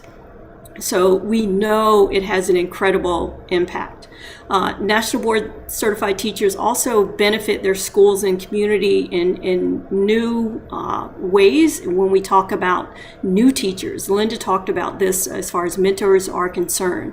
A recent study by the American Institute of Research found that new teachers that were mentored by National Board certified teachers produced an equivalent of 6.5 months of additional learning for their students compared to new teachers who were mentored by non-MBCTs. And we have another recent study that found that MBCTs were able to offer the highest quality feedback to pre-service teachers who were preparing for the EdTPA as well, because we know the EdTPA was built on the shoulders of the National Board process. On the next slide, for all the reasons I just spoke about, we're confident that Maryland and its emphasis on National Board certification will not exacerbate teacher shortages. Providing teachers with the opportunity to pursue National Board certification means that more teachers are going to have access to high quality professional experiences and advance their practices. The higher salaries associated with achieving board certification and then moving on the career ladder will help retain teachers within Maryland. And finally, districts strategically using MBCTs as teacher leaders, will help novice teachers feel supported, grow and develop them so that they remain in the classroom. Retention is a huge piece of early career teachers and what they experience and how long they stay in the profession. We know that teacher shortages are felt across districts and not in an equal way. We're confident that the policy in the blueprint, which provides additional incentives for MBCTs and high needs schools, will be growing and retaining effective teachers. And we're looking at research and similar policy pieces in Washington State that significantly increase the number of MBCTs in high needs schools. On the next slide, although board certification, the process is rigorous, we know that many Maryland teachers can achieve this distinction, associated compensation, and then begin their advancement to a career ladder, especially with the right supports in place. I know people have talked about board certification and how many people achieve this over time. You can see on the slide the cumulative certification rate is 71%. This is a rate across all the years and certificate areas. It includes candidates who certified on their initial decision and those who were on retake. And not all of these people had the supports that Maryland will be offering or the supports that certain states around the country are offering, but that is a significant rate to look at.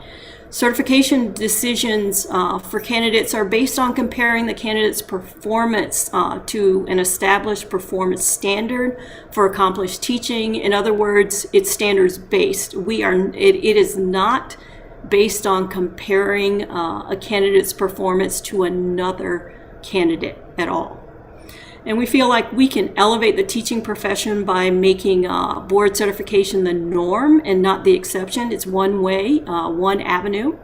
And as more and more Maryland teachers become board certified, it'll ensure that there's consistent quality in teaching across the educational settings, and it'll amplify the message to the educational community, to parents, to the public, that teachers are instructional experts in this profession. We feel like national board certification can be a lever to help elevate the teaching profession in the same way that it did in the medical profession. And now in the medical profession, board certification achievement rates, their rates hover around 90%, not because, this was easy or not because they lowered any standards. It is because it has been built on clearly articulated steps of supports that were in place in order to achieve that rate. In Maryland, we can build supports that help the vast majority of teachers develop and be accomplished practitioners and earn their board certification. On the next slide, you'll see, in fact, that we work to help develop Maryland teachers into national board certified teachers. That has already started. If you look at the historical value in the state that was placed on national board certification, Maryland already has more than 3,000 teachers who are nationally board certified, and they are second in the nation in the number of diverse board certified teachers as well. Last year, even during the pandemic, 72 teachers in Maryland earned this rigorous certification, which means they submitted their materials. They took component 1 at the assessment center during the 2021 school year, and in the midst of the pandemic, they still were able to achieve this. 249 Maryland teachers maintain their board certification, demonstrating that they continue to teach to the highest standards. So as you can see in this graph, the number of teachers starting their board certification journey tripled this year as a result of the blueprint.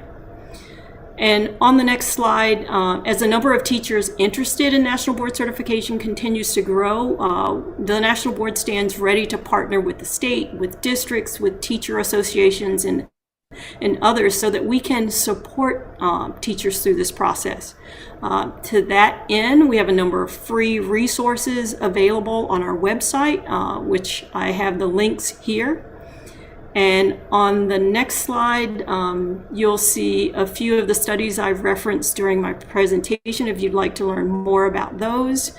And that ends my quick presentation, and I am ready for questions.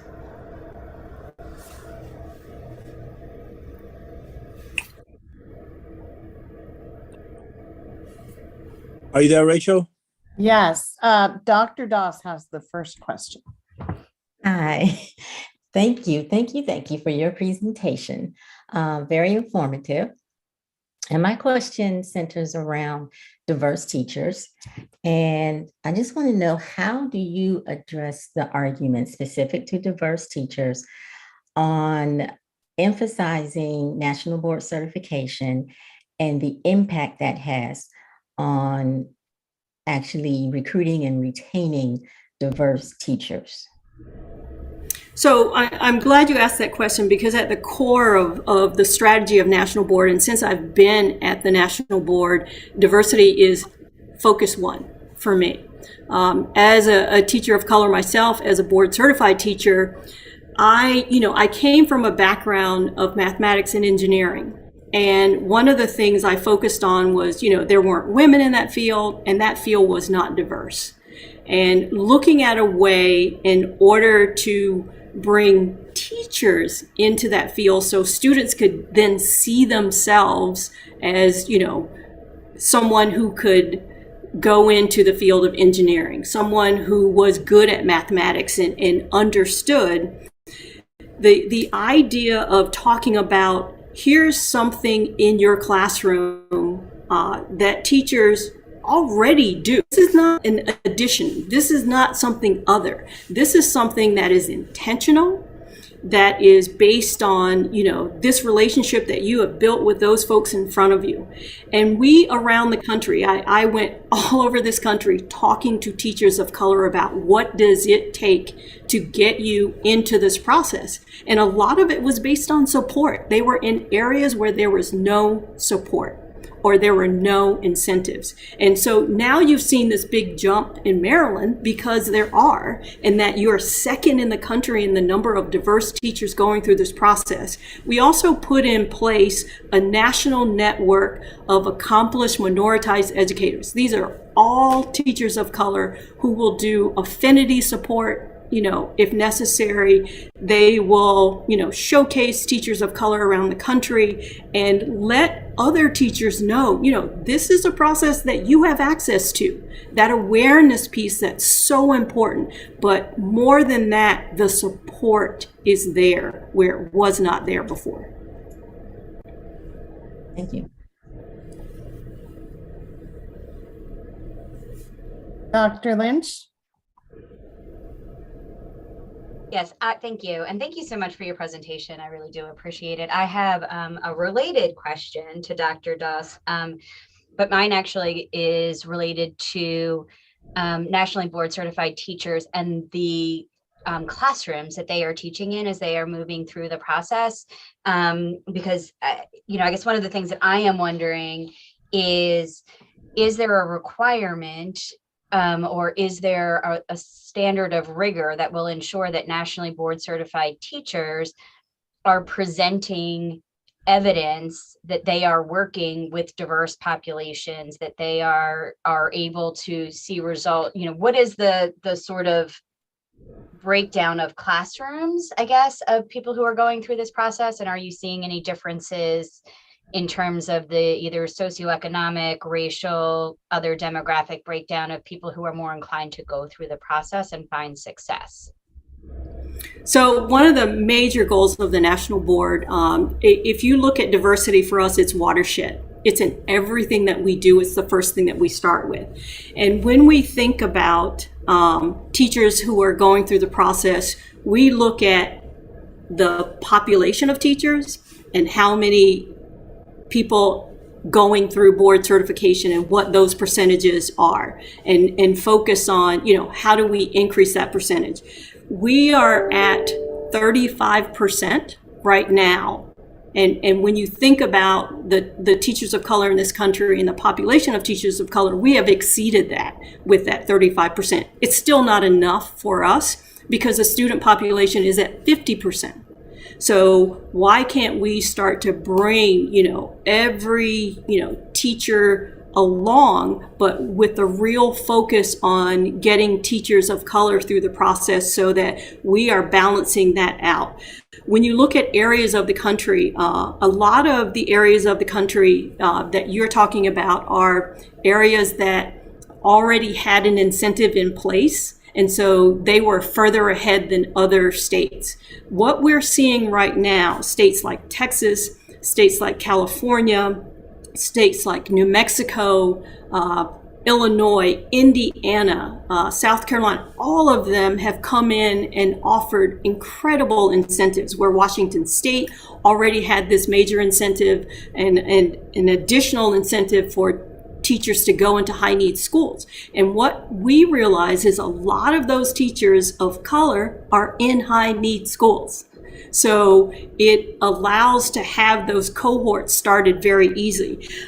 2 weeks ago, we were at the Civil Rights Museum in Jackson, Mississippi. This is what we're doing with Governor Reeves, who gave us a grant, and we're in conjunction there with Apple Computer. So that technology piece, the technology of every one of those teachers who is a part of this has been taken care of. They have Apple computers in their classroom ready, to use, to video themselves, to store their portfolio, put everything on that computer that they need in order to successfully go through the process of board certification. The majority of those teachers, 87%, are teachers of color.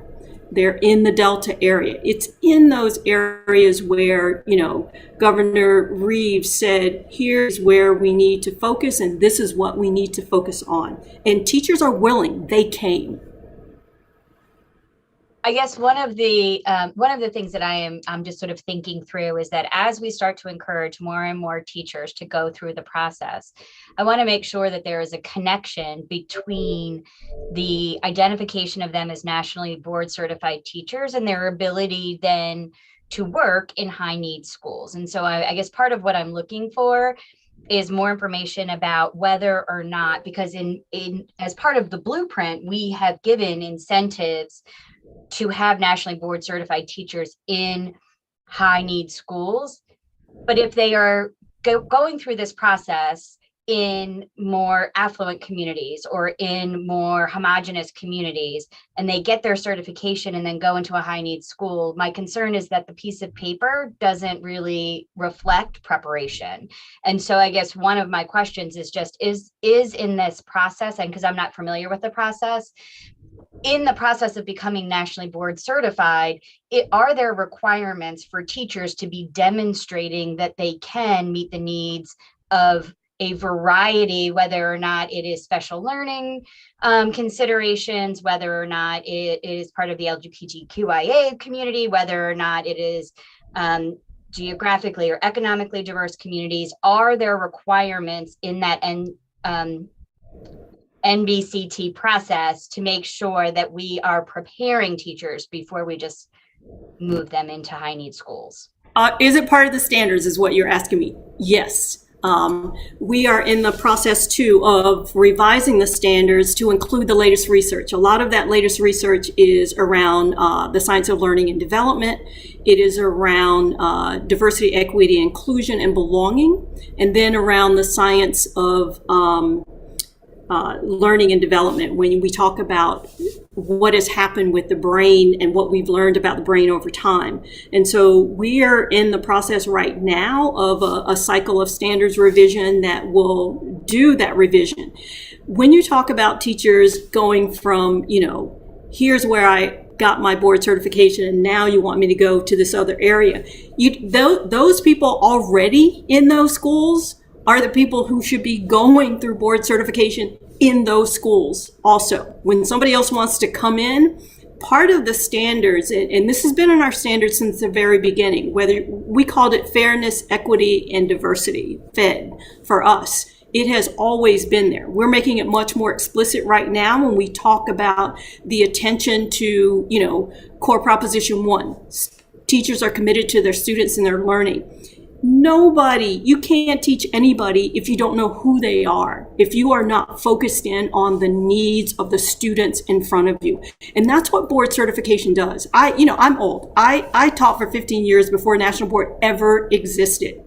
And I look at my transition from before board certification to after board certification. It is transformational. I can tell you the difference in the achievement of my students before and the achievement of my students after, because it made me so much more intentional about what I did every day, how I reflected, how I analyzed, how I created, and then how I revised and changed and thought about only the people in front of me, not who came before them and their sister and brother, or not who I wish would be here because they might be easy.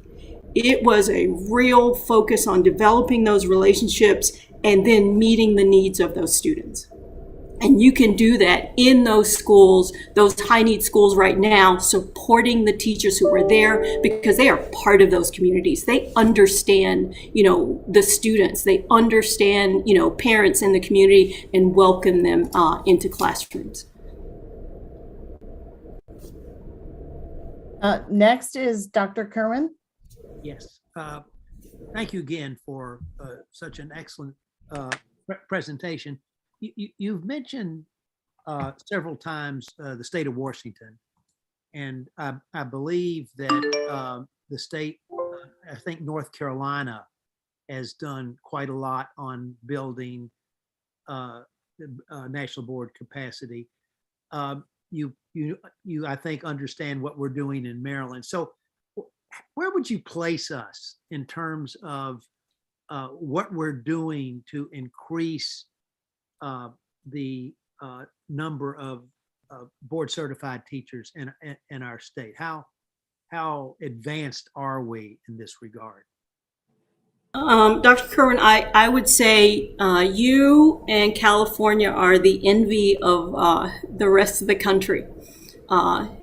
California, because they just passed, included $250 million into their budget for board certification.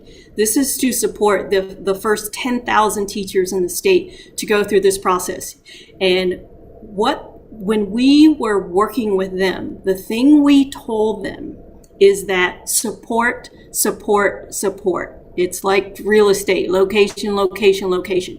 You have to support teachers through this process. Senator Penske made a reference to the fact that having a national board certified teacher, when you talk about some of the statistics I talked about before, they're talking about a teacher that had made such a difference in some spaces. You're talking about cohorts of teachers that make such a difference. And so if I were a teacher in the classroom now and I were looking at the blueprint, I would blink and say, somebody actually thinks I'm professional. Somebody is actually supporting me through this process to level up, create a different level of heuristics, and have an incredible impact on the students in front of me. And I would come running to it, believe me, because people around the country are not getting what you're giving. Well, it was interesting. I think you said the initial pass rate is around 71%. And that's roughly what I think the pass rate is on the bar exam. That is correct. What I love about this is we're setting a professional standard that brings the teaching profession up to, a sort of professional expectation that is what that you see in the practice of law. One other real quick question. I noticed that the certification goes down to early childhood development. So how far down the teaching could that go? I mean, what could a kindergarten teacher? Yes. And what Yes. about preschool? So we go from pre-K to 12, grade 12. Okay, Yes. Because we're investing a tremendous amount in preschool. As you should. I agree, and I'm thrilled to know that the certification goes down into preschool. Good. Okay. Thank you so much. Mr. Manco? You're on mute. Sorry about that. Just wanted to hear if you could talk through what you would devise as like the optimal package of supports for teachers that are going through this process, and how would you, if you had kind of a blank slate, how would you engineer this? Would it be through a cohort structure? Is this done as support through? Is it done as support through the State Department? Is it done through the districts? Is it, what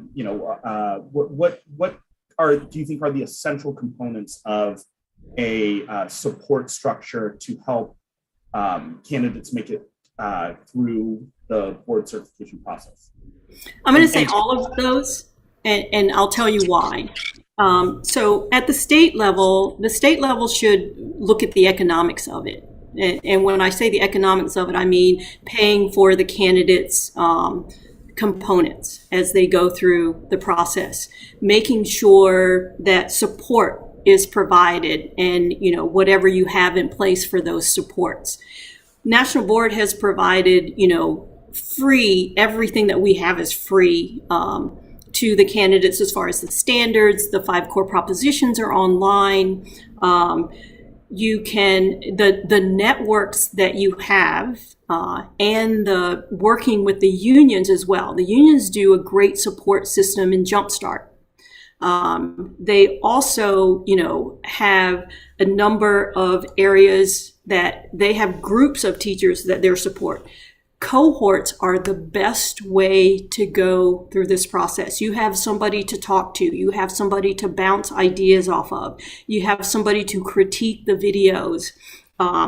And I have to say for Maryland, particularly in Prince George's County, you have some of the finest National Board support systems in the country when we think about that. But the less a teacher has to think about the payment side of things, and they can focus in their classroom, focus on, what they're doing within the cohort.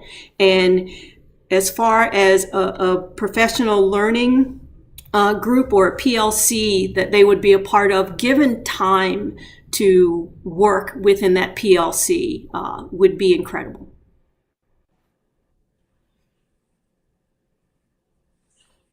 I had a question. Let me, two questions to follow up. You just talked about Maryland, and I'm looking again at the numbers between 20, 21, 21, 22, and seeing the significant increase of those seeking board certification. And you attributed that basically to the blueprint and anticipation of the changes being made for the blueprint. Am I correct on what you said about that? You are correct, yes. All right. The second question, you described those centers in Mississippi. Could you go through that again? And you mentioned there was a 5-week assessment of some sort that you saw significant improvement. Were the centers attached to the public school system independently, or how did that operate, the centers that you described in Mississippi? So the centers are at universities. Okay. And teachers go to those universities. Each of those universities has a National Board Support Center within them. Okay. And then the 5 weeks were part of a special grant that was given to us by the Gates Foundation. And that teachers was to go there, or are they just independently? Independently. This is something that the National Board did in conjunction with the World Class Teaching Program and the state of Mississippi. So what we did was, when pre-service teachers were in their junior year, we introduced them to the 5 core propositions and the National Board standards. We supported them in their early career and got them ready to enter candidacy for board certification, supported them through that candidacy so that they could be board certified in literacy as Governor Bryant had asked. So that's kind of the connection between the two of those. But the 5 weeks with those students who had not passed the third grade reading gate was something we created to show the governor, if you are intentional about what you're doing, you're using, the science of reading and incorporating that into the heuristics of these teachers, you would have an impact. And how was that 5 week? Was that in the schools or at a particular center or location? That 5 They weeks? brought them to different areas in different counties. So different counties had areas. They brought them in, and we did the 5 weeks in those locations. Okay. And how often was that? Is that something once a week or weekends, after school, or how does that operate? This was summer. This was summer. summer. Yes. Okay. Mr. Harris has a question, but if I could just ask one quick follow-up. Peggy, do any Maryland universities have this world-class program that you're talking about? No, we would love to have that, but we are working with Bowie State. And what we've done with Bowie State is that they have put in a master's program that ends in board certification, best of both worlds here. And what we have done with them, because these are people who are coming into the profession who it's their second career, and they may be career changers. So they're going through this program, getting their educational degree, and also getting their national board certification at the same time. And Bowie in Maryland is the only one that is doing that right now. I know University of Maryland is probably looking at it. We've done the same thing in Delaware. Delaware now has a leadership program that ends in board certification. There are a number of other universities around the country who are doing the same thing as well. Thank you. Mr. Harris? Thank you so much for the presentation. I really appreciate it. I have a few questions and also want to just register a concern and get kind of your thoughts on this. My mom was an educator in Maryland for 20 odd years. And prior to her being a teacher, she started as a teacher's assistant. So she did not have the requisite kind of education, or she did not pass the praxis and all of those pieces. And so she did that maybe, 10 years. And her dream was to go be a classroom teacher. And then, she had ambition to maybe move into administration and the rest. Long story short, the kind of leap into the professional side of it was extremely disempowering for her. And I think a lot of the dynamics we see and worry about with our children, like Pygmalion effect, kids living up to the expectation we set for them, is at play with people of color moving into this space. And education in general is like notoriously not representative. And there's a lot of paraprofessionals, at least in my experience, who are more representative of a lot of communities of color. And so I guess like my top question is like, what do we do with, how do we make this leap into standards and marry it with like an almost radical commitment to support, and also making sure that we're imputing that as many different profiles of people can see themselves into these standards, and that we have as broad of a view of what professional means, and that we're actually not just disempowering a whole cohort of Black, Brown educators around our state. So that's like kind of question in point one. And then second, it does seem to me that this is set up a little bit for a self-selection issue, that teachers who raise their hand to do this may indeed be better situated to perform in this. And so I'm curious, kind of in your experience looking nationally, what's the best practice on the broadest possible funnel? Are there examples of where we pay teacher to do the portfolio work and the prep, understanding that there's a huge opportunity cost? Like these people are already super busy, given that you're going to see teachers of color in a lot of high need schools and communities where they're also being social workers. They're also doing family outreach. They've also got a million things on their plate. We're layering in yet another requirement. And if we do this, kind of gating their advancement in the profession, what do we do on that if we wanted to be really aggressive about the support side of this, in addition to the standard side of it? And then long run, what have you seen about regression to the mean I worry that, yeah, there's a big focus on diversity in these standards now. We're all going to focus on it. We're going to do a great job. 10, 15 years, governments change, politicians change, priorities change, and that support evaporates, but the standards are forever. It's in cement. Mhm. And the metrics regress to the mean, which historically have been terrible for representation. So that's a lot of questions, and I hope I can remember them all in the right order and give the right answer. So I'll start with when you talk about regression to the mean. One of the things about the standards, when I say, you know, who I was before and who I was after, who I became after has never left me. And when you think about what you're doing in a classroom every day, that this is not one of those other things.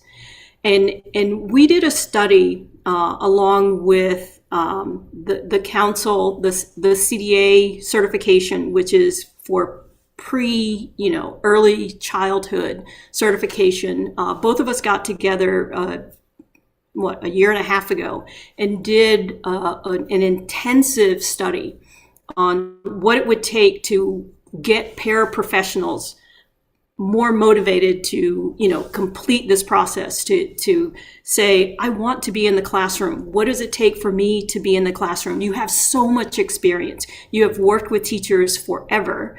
And how do we get this, group of incredible people who are doing this job to advance within the profession?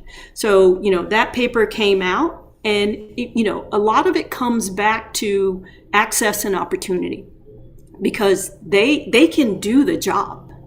It is a matter of, that paper thing that you talked about, and having them achieve that piece of paper that gets them into the situation where they want to be.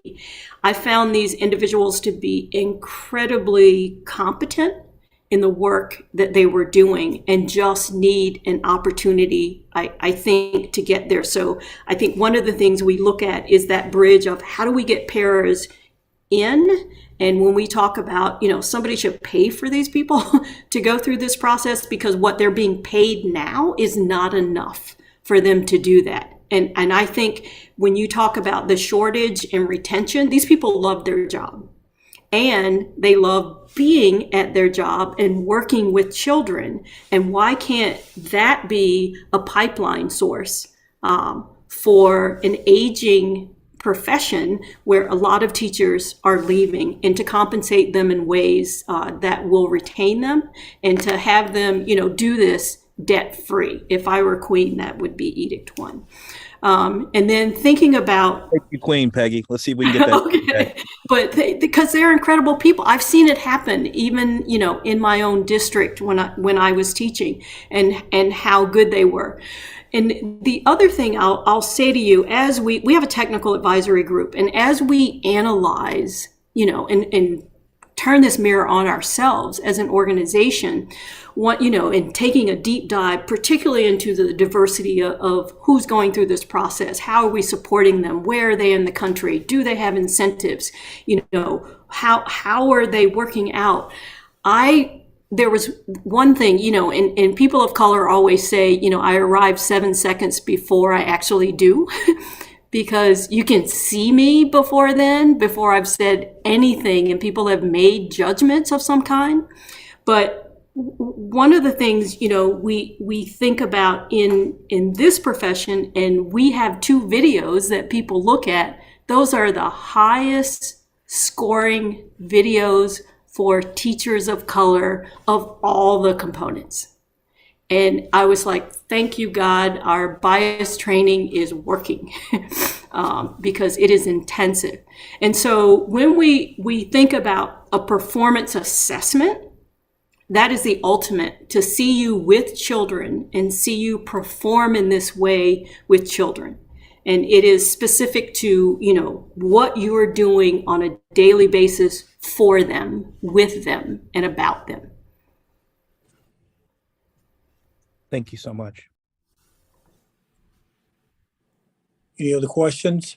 I do not see any other questions. Well, thank you so very much. It was a wonderful presentation. It is something I think we need to follow up on.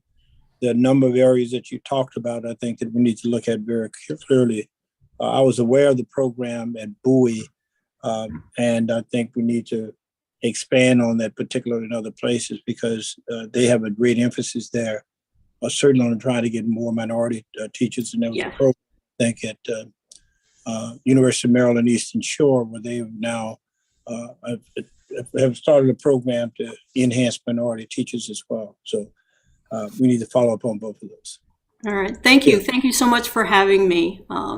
And we're here to help. Thank you. Thanks. Thank you.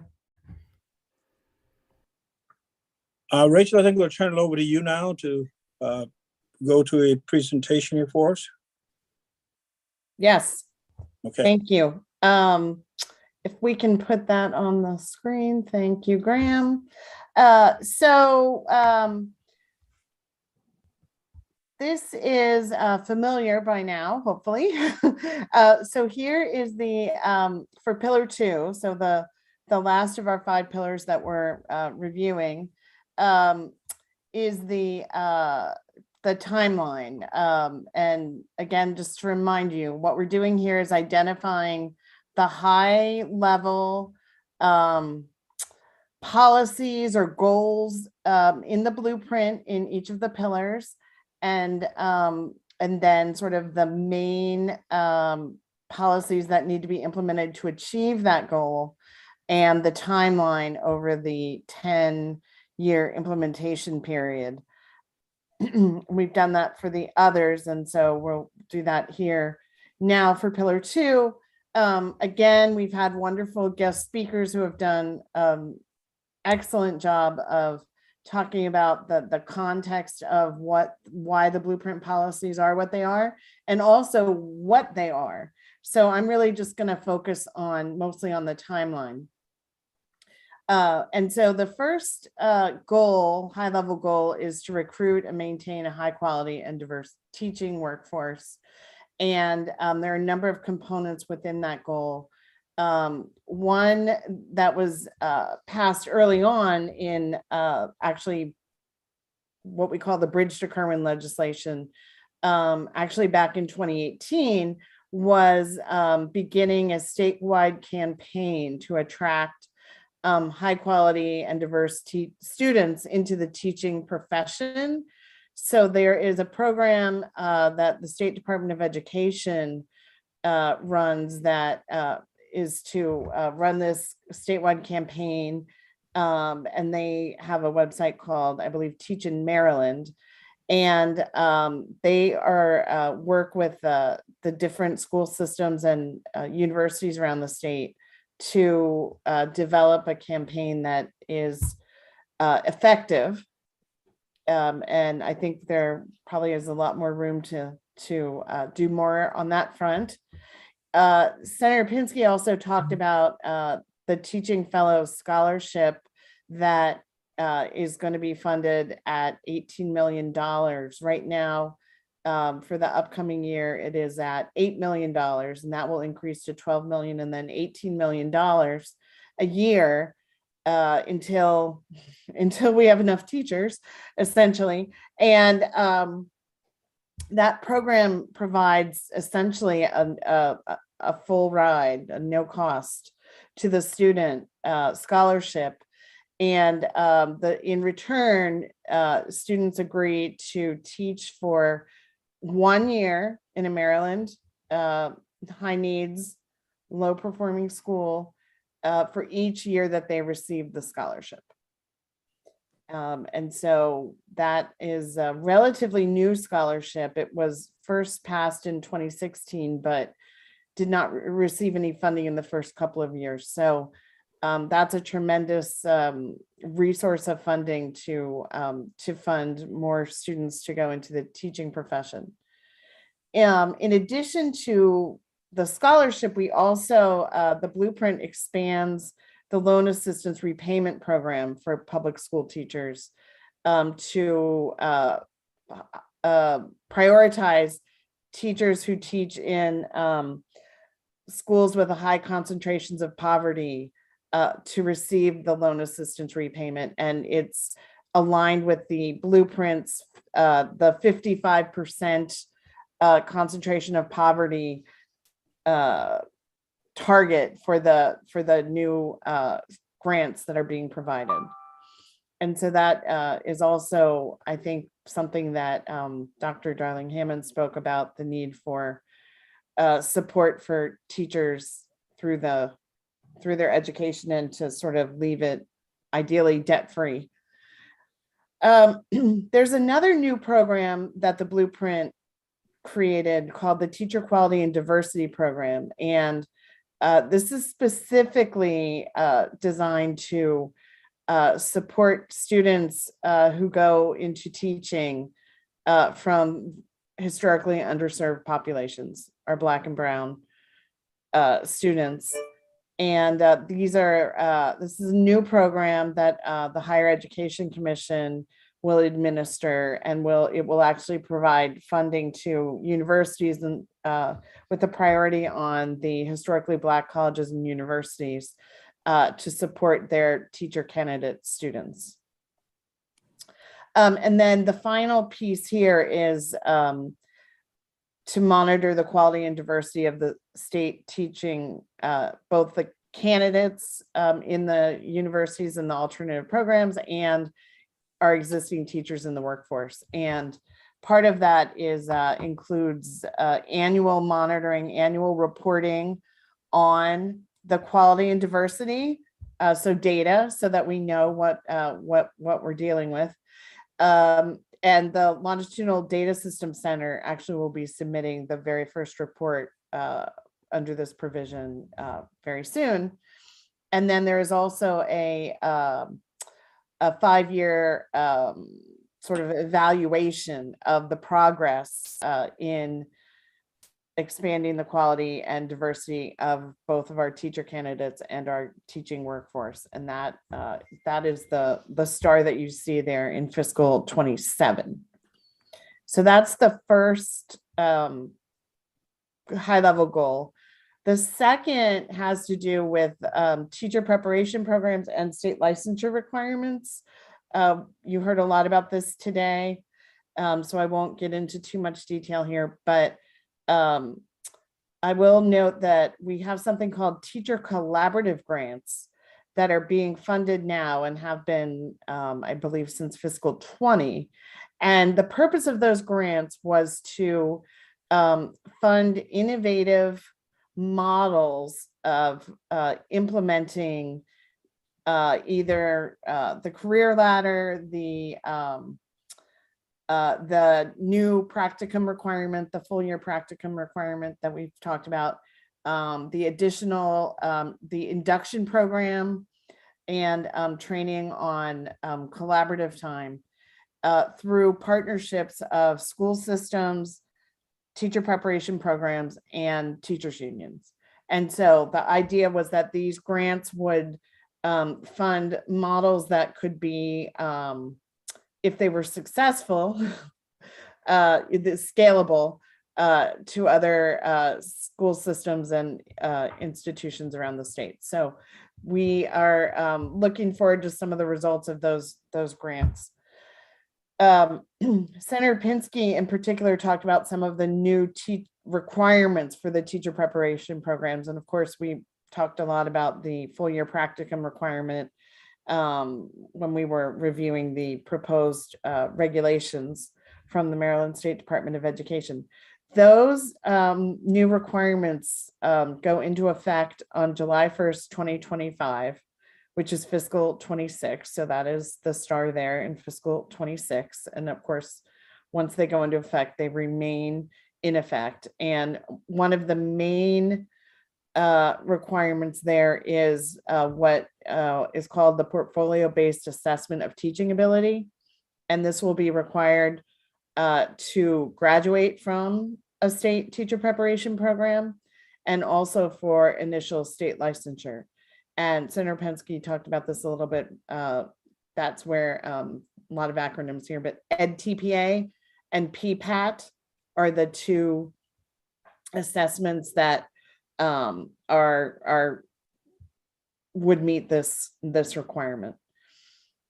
the next, in addition to that requirement, teacher candidates graduating from an in-state, and we're talking about undergraduate programs here right now, need to pass an examination of reading instruction. So we've talked about the science of reading and how important that is, and also the pedagogy around teaching reading. So one of the blueprint's main recommendations was to make sure that teachers are well trained in that, no matter what grade they're going to teach. And so that will be a new requirement, as well as grade level content. So we want to make sure that our teachers know not just how to teach, but that they're very well trained in the actual content.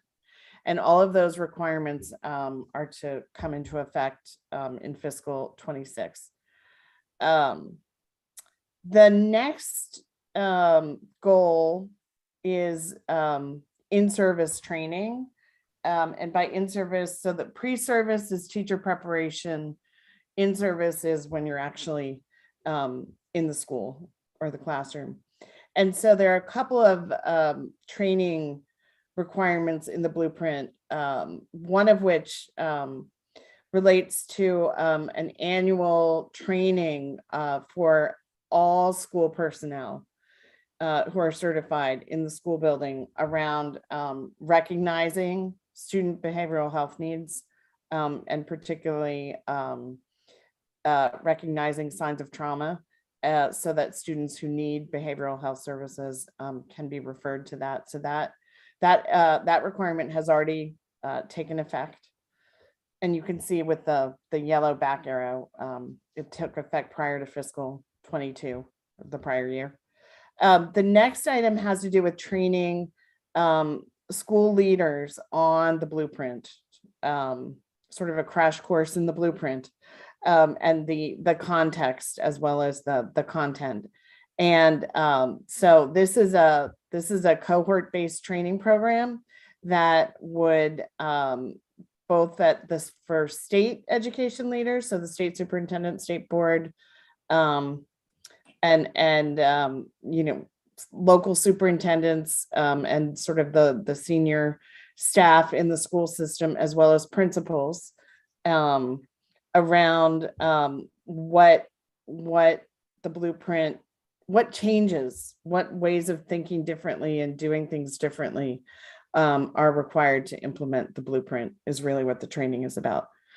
And so you can see there's a yellow dot there in fiscal 23, double checking, yes, in fiscal 23, which is the yellow dot means that the actual date is not specified in the law. And so we looked at what the original timeline of the commission was for that to be implemented, and adjusted for the delays in implementation. And so this coming fiscal year is when that training would at least begin. It's envisioned to be a 12 to 24 month training program. And then the last item there is a comprehensive induction program for all new teachers. And so this is really intended to complement the changes that are being made within the teacher preparation programs, and sort of bringing additional levels of support into their first 1 to 3 years of teaching in the schools, and to do that through partnerships with the teacher preparation programs and the school systems and the unions. And the State Department of Education is tasked with designing that, and then helping the local school boards to implement those new programs. They're also sort of a tie to the career ladder. So it's sort of a combination of continuing or building really more supports for new teachers. And Dr. Darling Hammond talked about how important that is. That's when we tend to lose teachers, is in the first 5 years of teaching. So building more support around those first 3 years, And then that leads into the career ladder and the use of the national board certification and being able to move up the career ladder.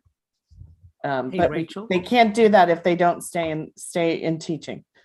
Hey, Rachel. Yes.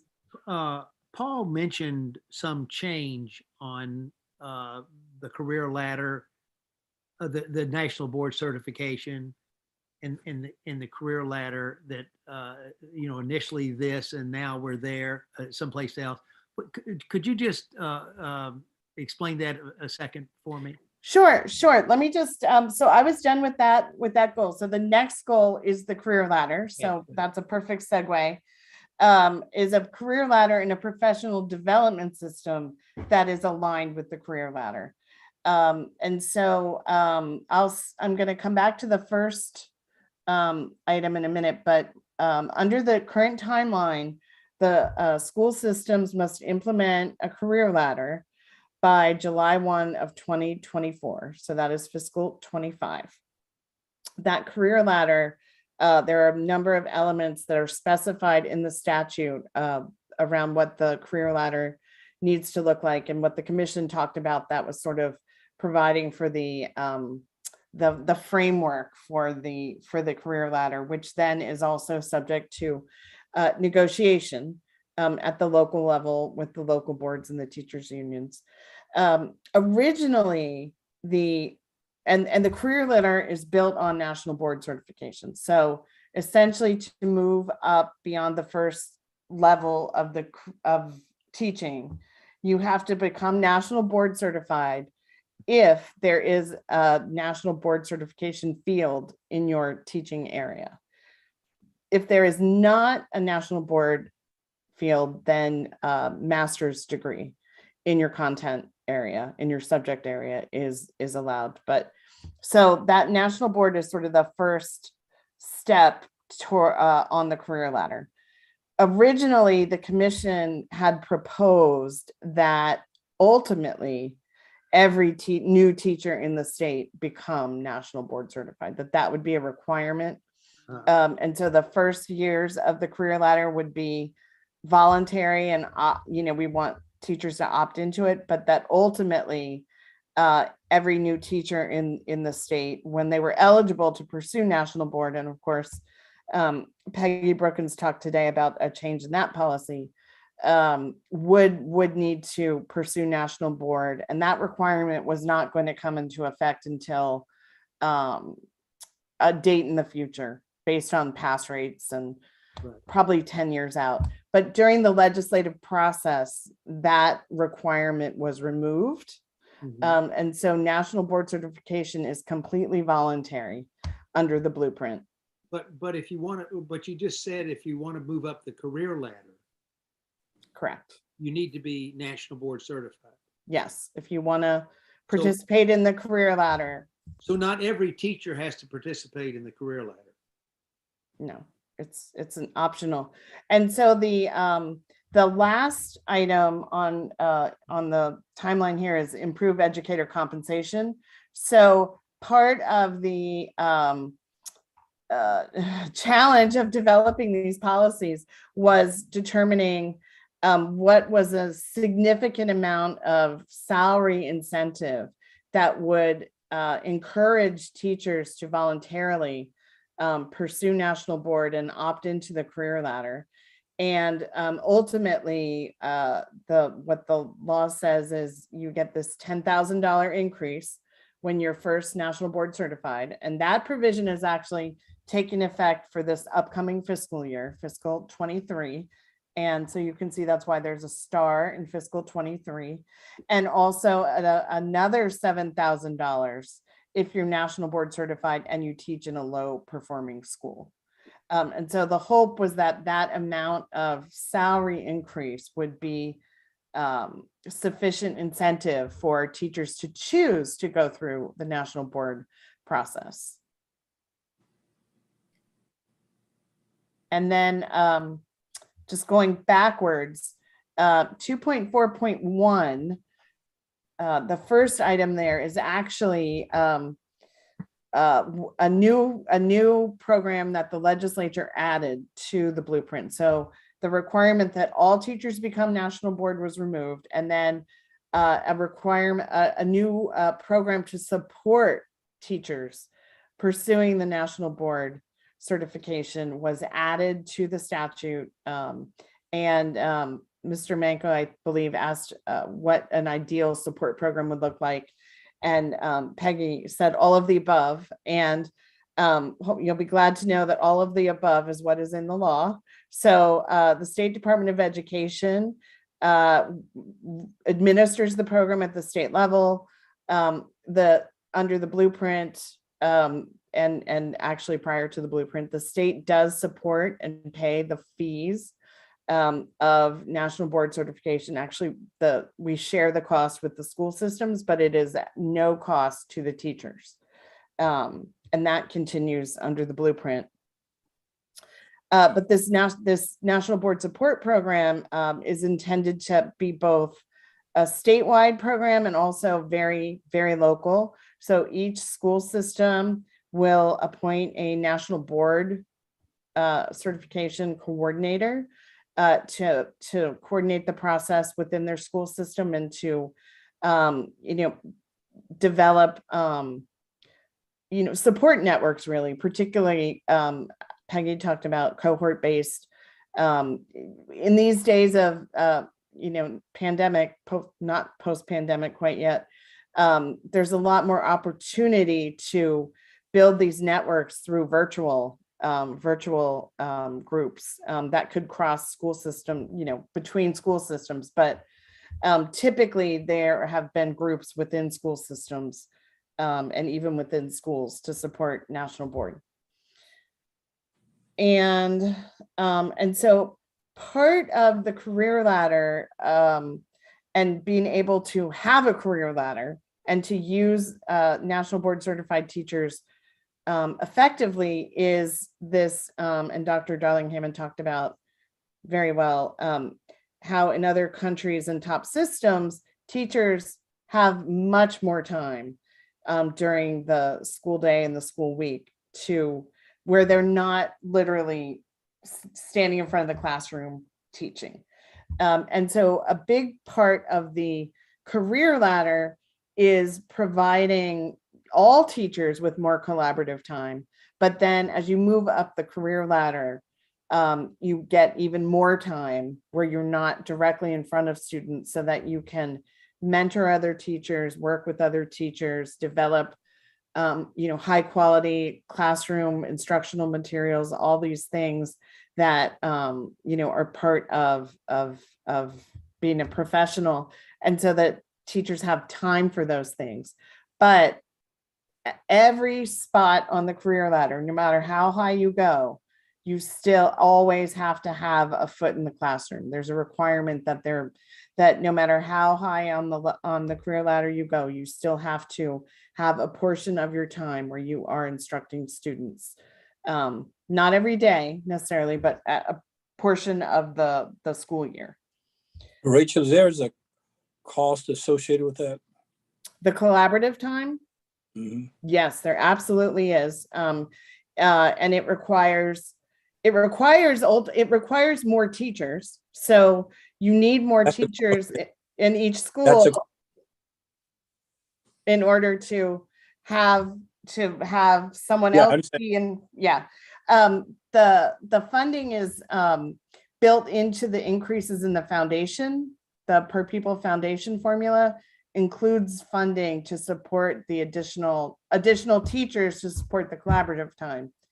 Okay. As Dr. Darling-Hammond also talked about, though, it's not just bringing in more teachers. It's much more complicated. Well, she indicated that there was a model or two out there that they did it in a very cost efficient way. And we need to look at that, because if you institute that quite widely and all the locals pursue that at the maximum level, it could be pretty costly. Absolutely. Yes. I'm not sure they have enough money that is essentially budgeted that would allow us to do that as adequately as possible. I think that's a fair statement. And I actually did we did have a preparation call with Dr. Darling Hammond, and we actually talked about those models for collaborative time and reorganizing the school day and the school. And Dr. Darling Hammond graciously agreed to work with us on that. Yeah, I think He thinks it's so we important. need to look at some of those models. So with that, Yep, see what we can get from it. absolutely. And then real quick, I'll just cover the rest of the list here, and then we can go to questions. So collaborative time, there also needs to be a professional development system tied to the career ladder. And then the teacher evaluation system also needs to be aligned with the career ladder. And both Dr. Darling Hammond and Senator Pinsky talked about the PAR, the Peer Assistance and Review Program, which is sort of very similar to what top performing countries use, and that Montgomery County has been using for a number of years. And that is actually part of the blueprint to encourage school systems to use, elements of a peer review and support program. And then ultimately, there are some, in the blueprint, every principal would need to be national board certified. That requirement comes into effect right now in July of 2029, so fiscal 30. So it's Is that new teachers or all existing teachers as well? principals. I know. I mean, new principals or existing principals as well, It would be all principals, including existing principals. including existing principals. And then Rachel, is that national board certified in a teaching content area or in the leadership strands?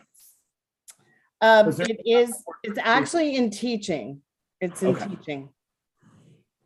And then They would also have to have the other requirements to be a principal. Understood. And then last but not least is the educator compensation. And we've talked, I think you heard a lot about that, but the 10% salary increase that Senator Pinsky talked about, the school systems have been receiving at least some funding to provide that portion of that increase since fiscal 20. And they're required to meet that requirement by July 1 of 2024, which is fiscal 25, but they have to show that they met it by the prior year, which is fiscal 24. Again, we're about to start fiscal 23. So they have this year and one more year to achieve the full 10%. And the AIB is actually charged with determining whether each school system met the requirement. So we're going to be talking about that a lot more. And then the minimum teaching salary of $60,000 takes effect in fiscal 27. And some school systems 27 or 26? July 1 of 26, which is fiscal 27. 26, 27. Yes. School year 26, 27. Yes. Yeah. Yes.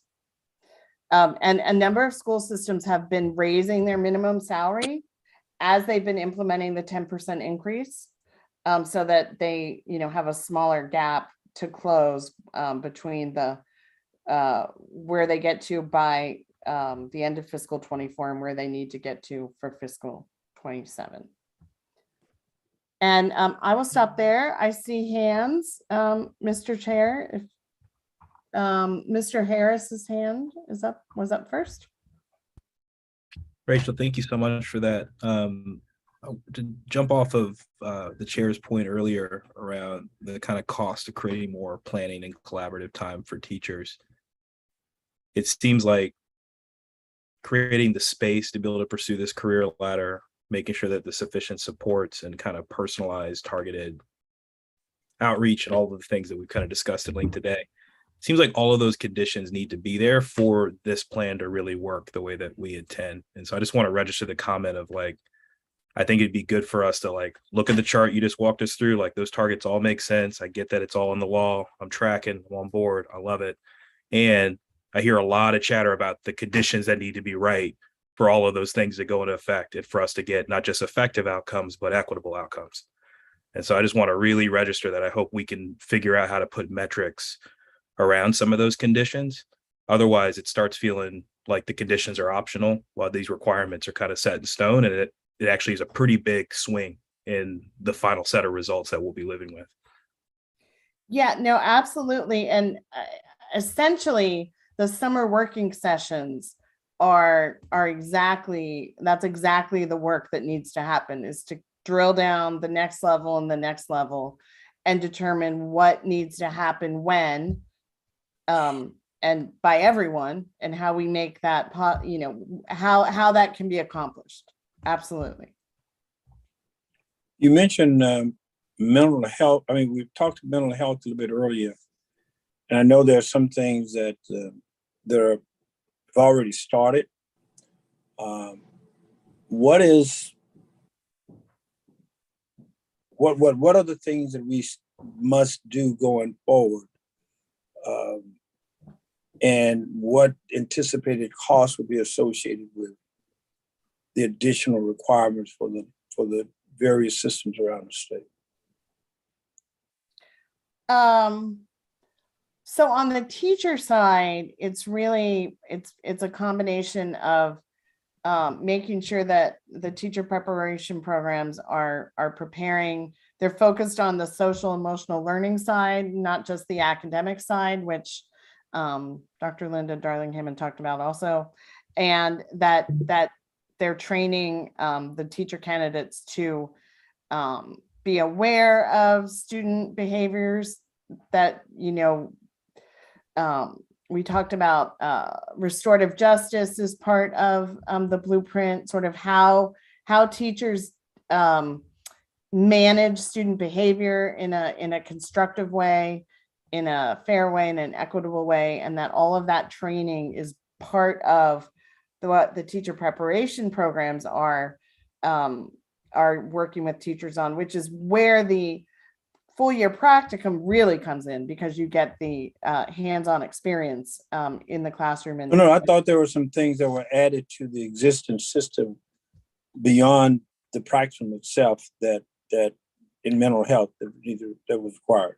There are requirements for what the teacher preparation programs need to be training teachers. And then there's requirements for training existing teachers. That's what I'm talking about, existing. Mm-hmm. Yep. So that was in 2.3.1 there's a new annual training requirement for not just teachers, actually all school personnel, but also all teachers need.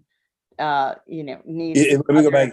That training, external training, whereby they actually have to go to some type of training, which has a huge cost to it, or that's sort of in the system. It's up to the school system to determine how they want to deliver the training. And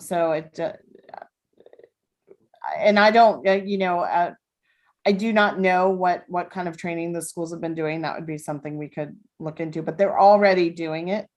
Yeah. Because that's going to be a huge problem in mental health.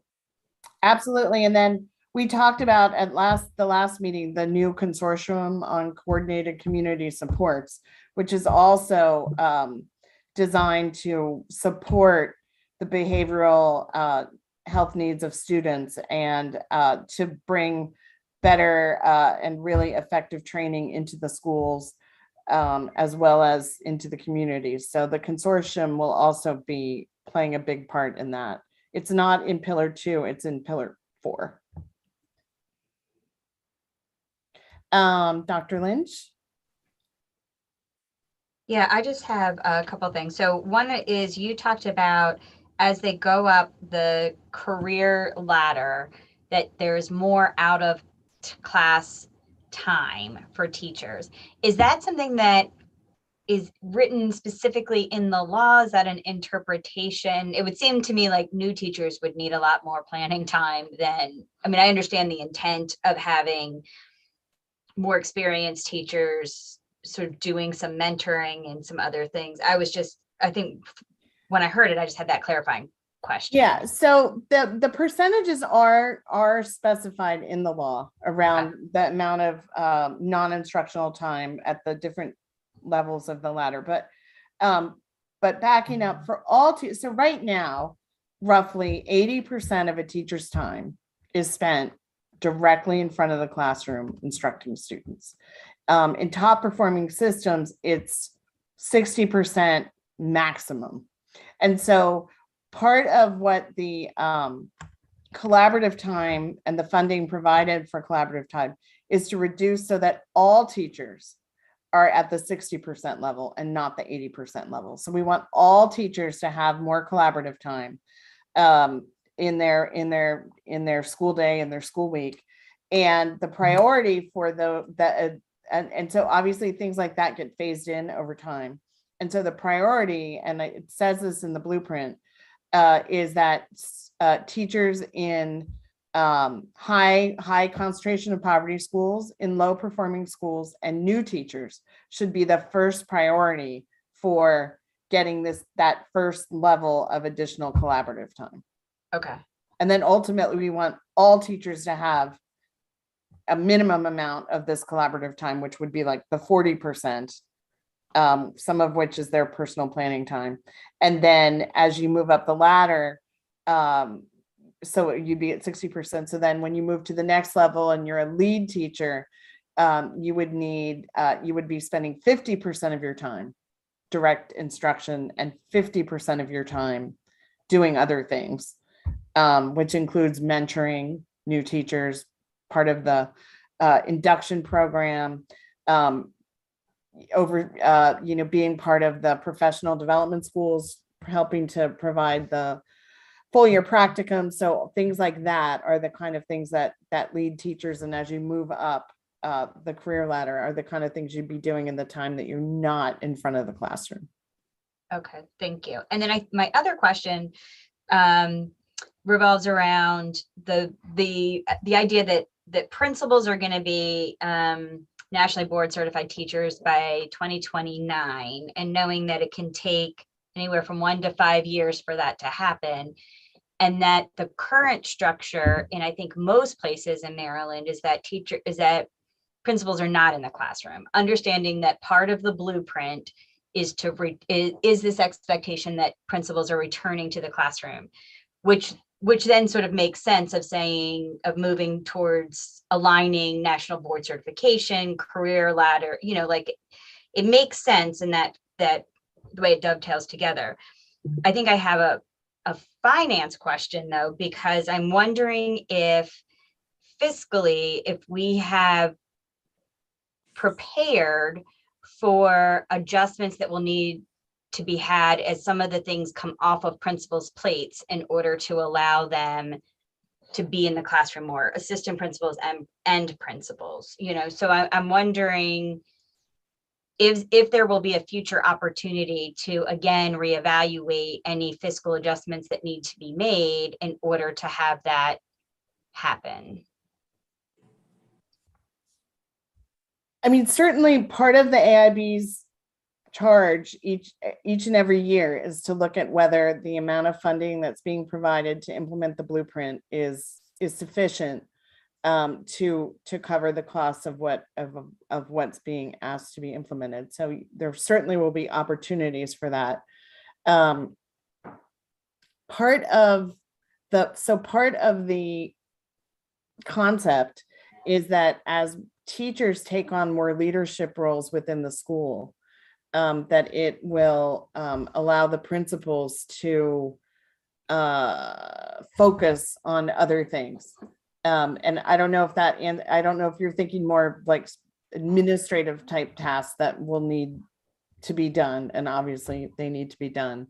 That's certainly something we can talk about. That I'm thinking, but I don't recall that aspect of it was discussed. Yeah, I think it's something just to kind of hold on to, because I think if that's the case, we're just supplanting one for the other. Like if a teacher's coming out of the classroom, so a principal can go into the classroom to do, like if we aren't really adding value, we're just trading. I think that's something that we want to be careful of, that we're not creating a model that is really and truly just a trade-off, that we are in some way creating a model that is meant to enhance those experiences. I mean, I would push back a little bit, Jennifer, and I think it does add value, because I think this is part of the idea of getting people who are, oftentimes decision makers into the seats of practitioners. I think there is a lot of value, for people that are in leadership roles to, be engaged in, what the day-to-day, challenges of, working with a new curriculum, or, implementing a particular structure that they've gone through and they have set up. And it's much easier to say, we're gonna roll this out, until you actually are like in the seat and you're doing it yourself, and you see some of these challenges that the teachers are going through are very authentic and legitimate. And I think it does help to make for a better, overall experience for students if, oftentimes the decision makers, even at the schoolhouse level, are seeing things from the vantage point of the practitioners.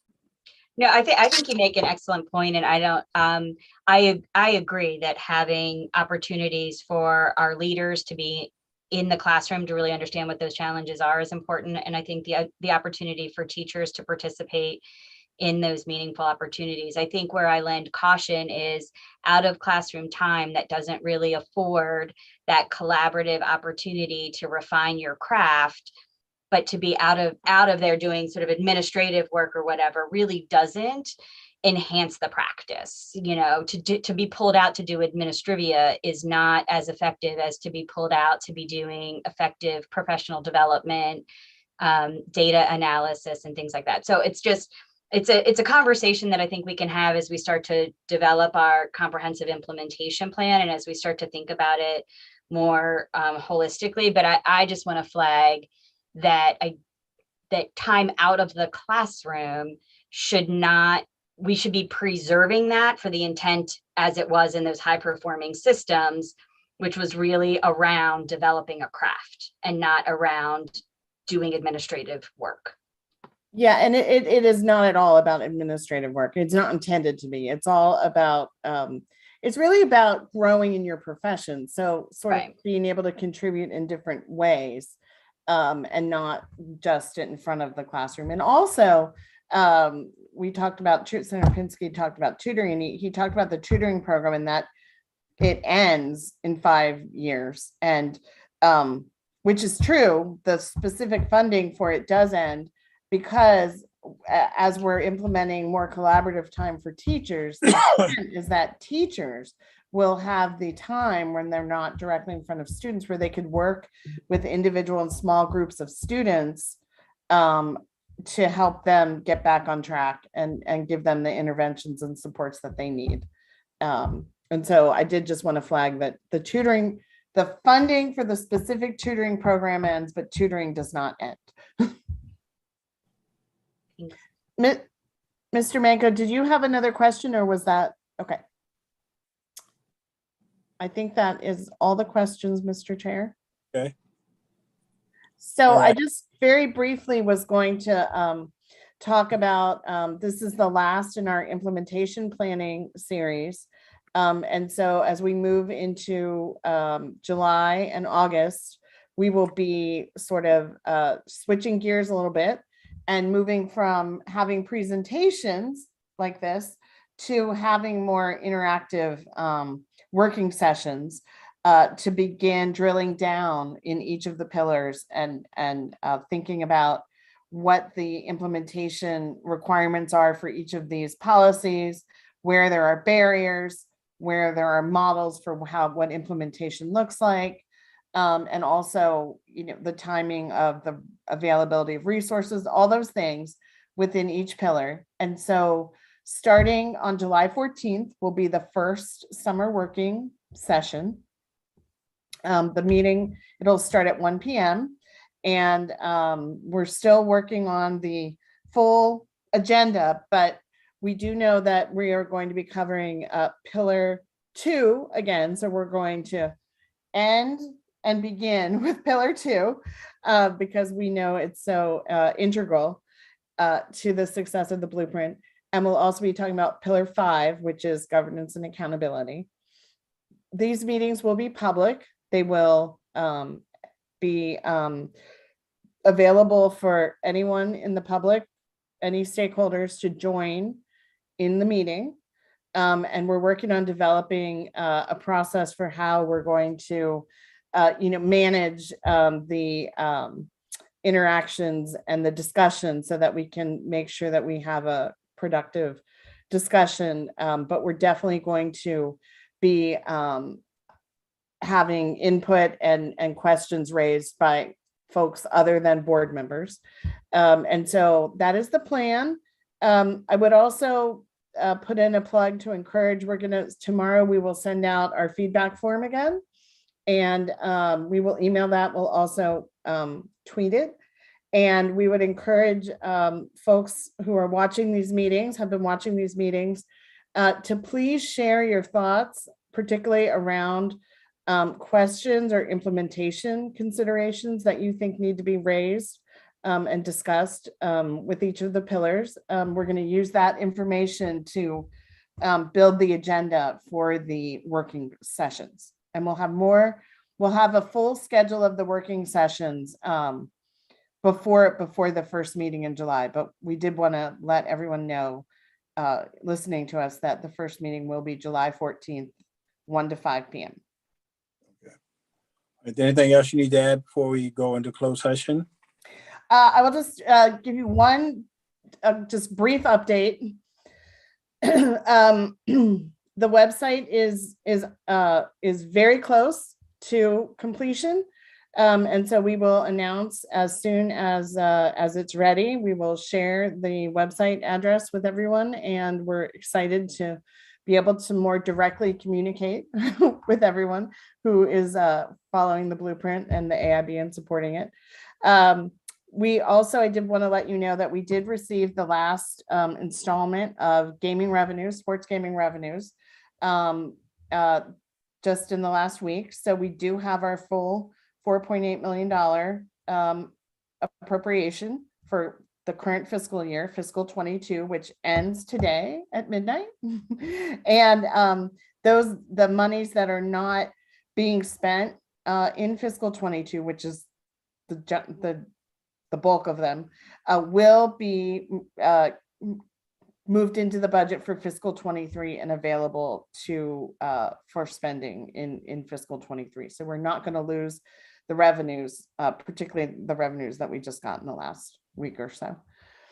And also, I would just say, once we announce our website, we're going to be doing recruitment. We're going to be recruiting for a number of different positions: analyst, research director, finance director, outreach director. And so we're going to be sharing information about all those positions on the website, as well as links to to how to apply in the next month, we'll say. And so just encourage everyone to keep watching for that. Okay. And with All right, that, I think if you're ready. update? All right. And then I think if you wanted, I think Mr. Manco was just going to provide a brief update on the advisory committee process, and then we can go into closed session to discuss. Okay, Joe, why don't you go ahead and do that? Yeah, so as we, I think, see previously, we ended up with 213 applications. 20 of the 24 counties were represented in terms of applicants. We had a very robust, long discussion with the members of the selection committee to go through and try to identify a slate of candidates that that provided a lot of expertise and perspective, but also was diverse in terms of racial and geographic diversity, in terms of background and perspective. Our plan is to present the slate to the full board today in closed session. I will also say we went through and really had a robust conversation around, trying to elevate voices that we felt like didn't have, might not have as much access to the AIB and to be as involved in the conversations on a day-to-day basis. So really trying to elevate folks who were teachers that were in various counties, school leaders, people who were not necessarily folks that had access regularly to policymakers, or were board members or had positions that would give them access to decision makers. So really trying to elevate the voice of individuals who care a lot about education and have a lot of knowledge and insight and perspective. We did end up identifying for each of the 4 committees five proposed committee members. And then we were also really excited that we had a good number of really qualified students. So in addition to the 5 members, we've gone through and we've added one student representative to each of the 4 blueprint pillars. So there will be 6 members to each of the advisory groups, one of them being one of these very talented students that applied. And we'll see what the whole group says about the slate, and see if there's any changes that will come forward in our discussion this afternoon. But hats off to the selection committee, and then just huge thank you to everybody across the state who submitted an application, nominated somebody, spread the word about this opportunity, and we're really excited to get started and move forward. Thank you, Joe. Thank you, and thank the committee for all of his hard work in getting us to this point. Okay, Rachel, if you can read off the closed session statement, we'll take a vote and go into closed session. Absolutely. And let me just add that the plan is to announce publicly the advisory committee members next week, sometime after the 4th of July. Right. Okay.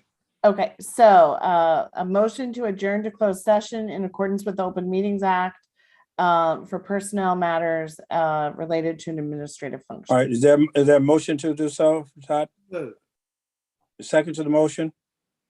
Second. Okay, it's moved and properly second. Then we go into closed session. All in favor indicate by saying aye. Aye. Aye. Is there any opposition? Okay. All right, let's take about 2 minutes. We go into closed session. Thank you. There's you were sent a separate link Yes. just a little afternoon today. So use that link.